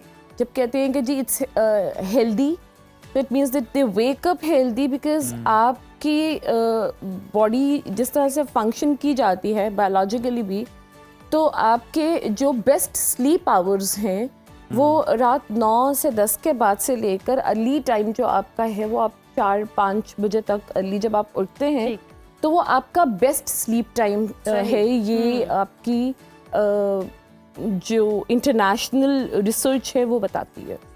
ठीक है। अब जब आपकी बॉडी हेल्दी उठ रही है सुबह सुबह में, तो एक तो वो फंक्शन अच्छा करेगी and secondly you gonna take a lead of the whole progressive day. सही। आपके पास वर्क आवर्स बड़े अच्छे मिल जाते हैं बिकॉज आप जब जल्दी उठ रहे हैं, आपका माइंड फ्रेश है, आप अपने डे को अच्छा प्लान आउट कर सकते हैं और अपने जो आगे का पूरा दिन है उसको बड़ा कंस्ट्रक्टिवली ऑर्गेनाइज कर सकते हैं। सोचिए कि अगर आप उठ ही 11 बजे रहे हैं तो फिर आपके पास कितना मार्जिन होगा। ऐसे ही है। ठीक है। आप अपने जितने भी आगे के स्केड्यूल डे का होगा उसको बड़े शॉर्ट ब्रेक्स के अंदर करेंगे और अनऑर्गेनाइज्ड करेंगे। कामयाब लोगों के आदादो अतवार पर मबनी जो किताबें होती हैं हाथों हाथ बिकती हैं, बेस्ट सेलर भी बनती हैं, हमें ये बताएं कि मतलब मिसालों के साथ बताएं कि वॉरेन बुफे हो गए और लोग जो बड़े कामयाब हैं, एलॉन मस्क हैं, इनकी मतलब क्या इस तरह की आदत होती हैं, इनकी क्या एक्टिविटीज़ होती हैं जो इन्हें कामयाब बनाती हैं, दूसरों से मुनफरिद बनाती हैं, मतलब क्या इनका लाइफस्टाइल? क्योंकि ये तो सिर्फ नहीं हो सकता कि सुबह उठकर बस बैठ जाओ। अच्छा नहीं, मैं आप ओवरऑल हम बात करना चाहिए। यही बात करी थी कि देखिए ये तो हमने पर्सपेक्टिव दे दिया हेल्थ। यस, ठीक है। अब वो कहते हैं वेल्दी कैसे होते हैं, बिकॉज उनके पास प्रोडक्टिव आवर्स ठीक है अच्छे होते हैं, ज्यादा होते हैं। ठीक हो गया। अब से अगर आपने एक बड़ी अच्छी मिसाल ली होगी, हमने बहुत से CEOs का नाम लिया, ठीक है। अगर आप पड़ोसी मुल्क की सबसे बड़ी इंडस्ट्री है बॉलीवुड इंडस्ट्री, सही, right? So one of the richest actors there is Akshay. Yes. Why? Because he is famous that he wakes up early. Yes. तो जितने टाइम में उसके पैरेलल स्टार्स से एक मूवी का शूट कंप्लीट करते हैं, वो Even 3 हमारे का कर चुका पाकिस्तान होता में है। भी ऐसे सेलिब्रिटीज हैं जो फॉलो करते हैं अपनी और ये भी रूटीन कहा जाता को है बड़ी सुबह का ऑर्गेनाइज तरीके वक्त से। जो है नमाज के बाद आपको नहीं सोना चाहिए, रिस्क की तकसीम का भी वक्त है। मेरे साथ मैं यहाँ पे बड़ी अच्छी एग्जांपल दूंगी। मेरी एक बहुत अच्छी कुलीग भी थी, दोस्त भी थी। He was an Aussie woman, she was Pakistani. तो उन्होंने कहा कि कितना अजीब आप लोग रोते हैं कि हमारे मुल्क में तरक्की नहीं होती, जब रिज़्क बढ़कर खत्म हो चुका होता है तब आपके मुल्क में लोग सो के उठते हैं। तो मुझे वो बात बड़ी हिट की थी। अब एक चीज तो आती है कि आप हुमा साहब एक और पहलू भी है ना, देखिए डे लाइट आपको फ्री मिल रही है, उसमें आप जाके काम नहीं कर रहे अपनी दुकानों में, वो बंद है, 12-1 बजे खुल रही हैं और जनाब फिर शाम के बाद जनाब आपने सारी लाइटें ऑन कर ली हैं और फिर कह रहे हैं जनाब बिल भी बहुत आ रहे हैं, मसाइल भी बड़े हैं, खर्चे बात कर रहे हो पूरे एक मेजर इंडस्ट्री की, आप उन एरियाज के बात कर रहे हो या उन मॉल्स की बात कर रहे हो जिनकी सुबह ही 12 बजे 1 बजे होती है, ठीक है। आप अपने आसपास के कोई किसी छोटी दुकान को भी देख लेना तो वो 11-12 के पहले आप से if you are an early riser and you couldn't get your breakfast early और आपको वो लेने जाना है तो आप बेचारे परेशान हो जाएंगे कि मुझे तो कहीं से मिलेगी नहीं क्योंकि हर जगह तो बंद है, फार्मेसी के अलावा कुछ नहीं खुला, ठीक होते हैं। अब ये है कि जैसे अभी आपने रेफरेंस दिया कि जी कामयाब लोगों की वो आदत कौन सी है, सो एक तो वो सुबह उठते सुबह हैं, उठते हैं, ठीक हो गया। दूसरा वो अपने दिन को Plan करते हैं। कंस्ट्रक्टिवली ऑर्गेनाइज करते हैं, थिर्डली वो एक्सरसाइज और मेडिटेशन करते हैं, सही। ठीक है। और सबसे बड़ी चीज वो अपने आप को डिजिटल डिटॉक्स देते हैं, सही। अच्छा, ठीक है। इसको जरा एलैबोरेट करें लोगों अब के लिए। डिजिटल डिटॉक्स क्या है कि हम अभी, आपने देखा होगा, हम सबकी एक आदत है कि हम नींदों में भी होते हैं, मोबाइल तो use तकिए से करते पहले हैं, आपको yes। मोबाइल आंख खुलती है, Scrolling आप करनी अपना ही चेहरा नहीं करनी है, देखते हैं, आप yes। मोबाइल पहले देखते हैं कि ऐसे कोई ही है। मैसेज है हमें, क्या चल रहा हमारी है, कंपनी ही सिर्फ मोबाइल है, यूं ठीक कह है। लें। अब उससे हमारे साथ बायोलॉजिकली क्या इशू जी। होता है कि द मोमेंट वी गिव और self the screen time right after waking up, क्योंकि आपका दिमाग उसी वक्त जागा है, अब उसी वक्त आपने इंस्टेंटली अपना टाइम दे दिया स्क्रीन को, ठीक। राइट। उससे क्या होता है कि मेडिकली आपका जो कॉर्टिसोल लेवल है वो हाई होता है। ठीक। यही रीज़न है कि जब तक आपकी ये वाली जो डिजिटल डिवाइसेस नहीं आई थी हमारे पहले वक्त पे, people they used to wake up, they used to have the healthy activities, ऐसे ही है। आपको एंजाइटी इश्यूज नहीं मिलते नहीं थे, थे, depression आपको डिप्रेशंस नहीं मिलते थे। अब आप देखते हैं तो वो अचानक से आपने ये टर्म सुनना शुरू कर दिया कि जी पैनिक अटैक्स आ रहे हैं, Exactly. एंजाइटी हो रही Anxiety हो रही है। उसका रीजन ये है कि आपका कॉर्टिसोल लेवल उठते साथ एक स्पाइक पे जाता है, क्योंकि आप उठ रहे हैं से आप जागते गए हैं। कि आंखों के सामने बहुत सी ऐसी चीजें हैं जो प्लेजेंट भी होती हैं, बहुत अनप्लेजेंट भी होती हैं, तो आपकी बॉडी साइकोलॉजिकली उस चीज को प्रोसेस नहीं कर पाती। प्रोसेस ही नहीं कर पा रही थी। ये तो हो गई हुमा साहिबा, और हमने एक देख चीज लिया मैंने कि भी नोट किया, वजूहात आप भी। फोन अगर ज्यादा यूज कर रहे हैं, आप स्क्रोलिंग कर रहे हैं बहुत ज्यादा, आप लेजी फील करना शुरू कर जाते हैं, आप बहुत ज्यादा, आपको थकावट होना शुरू हो जाती है, फटीग होना शुरू हो जाती है।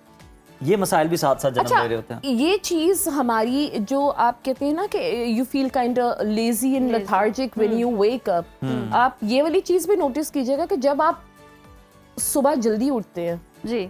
ठीक है, you feel more fresh, you feel more active. आपको लगता है आप ज्यादा टास्क ऐसे ही। परफॉर्म कर सकते हैं, ठीक बहुत है। ज्यादा काम कर सकते हैं। यहाँ पे ये वाली चीज जरूर होगी है कि मैं ना मेरी अम्मा हर चीज में ना, जैसे कुछ भी है ना पेट में दर्द हो, कहती है सुबह उठा करो, सुबह कोई उठा मसला करो। बताओ ना मामा, बाल मेरे झड़ रहे हैं, सुबह उठा करो, कुछ भी है ना, तो उन्होंने हर मसले का हल हमारे पेरेंट्स यही बताते हैं। लेकिन ऑब्वियसली अब सोशल मीडिया का दौर है, इसमें कैसे खुद को मोटिवेट किया जाए कि आपने हेल्दी लाइफस्टाइल अपनाना है, सुबह में उठना है, मोबाइल से दूर रहना है, और स्क्रीन टाइम कितना कुछ हम मिनिमम कर सकते हैं कि जिसकी वजह से हम अपनी ज़िंदगी को बेहतर बना सकें। देखिए, हमारे पास एक तो सबसे बड़ी मोटिवेशन है उन कामयाब लोगों की जिनकी हम मिसालें दे सकते हैं। अभी मेरे भाई ने नाम लिया जी, we have the Elon Musk, we have yes. Jeff Bezos, तो ये वो लोग नहीं थे। अगर तो ये लोग भी हमारे आपके आसपास में लोगों की तरह दोपहर को 1 बजे उठते, 1 बजे उठते, ठीक सही है, और तकरीबन कुछ 2-2:30 बजे के करीब नाश्ता करते,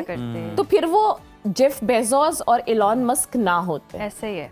ऐसी चीजों को बिल्कुल डिस्करेज करने की हमें उन्होंने- जरूरत है। हम समझते हैं कि पता नहीं हमारा बड़ा कोई बादशाहों वाला शाहाना शाहाना अंदाज है, तर्ज जिंदगी है कि जनाब हम लेट उठेंगे तो पता नहीं क्या बात हो और इस जाएगी। चीज से लोग बहुत फ्लेक्स कर रहे होते कि भाई मैं तो उठता ही 2 बजे इतने बजे हूँ, आपने कॉल मुझे बड़े गलत टाइम पे तो कर आप दी। मुझे ये देखिए ना कि उन लोगों की एक जो ग्रोथ है, क्या फिजिकल और क्या प्रोफेशनल, क्या वो वर्टिकल है या हॉरिजॉन्टल, यस, और मेंटली भी उनकी ग्रोथ बस वहीं मेरा पे ख्याल है से ये हो बड़ा जाती है। इंपॉर्टेंट क्वेश्चन है, Important और question है, yes। यही सवाल हम आपके पास छोड़े जा रहे हैं। आप भी जनाब इस पर गौर करें और और अपना सोचें, एनालिसिस खुद करें। कि आपने किस तरह से बेहतर करना है। आप अपनी सेल्फ अकाउंटेबिलिटी करें इस मामले पर। बहुत शुक्रिया उमा साहब आपके वक्त का। तो जनाब इसी सवाल के साथ हमें इजाजत दीजिए। उम्मीद है आप इसका जवाब जरूर तलाश करेंगे और अपनी जिंदगी में बेहतरी लाएंगे।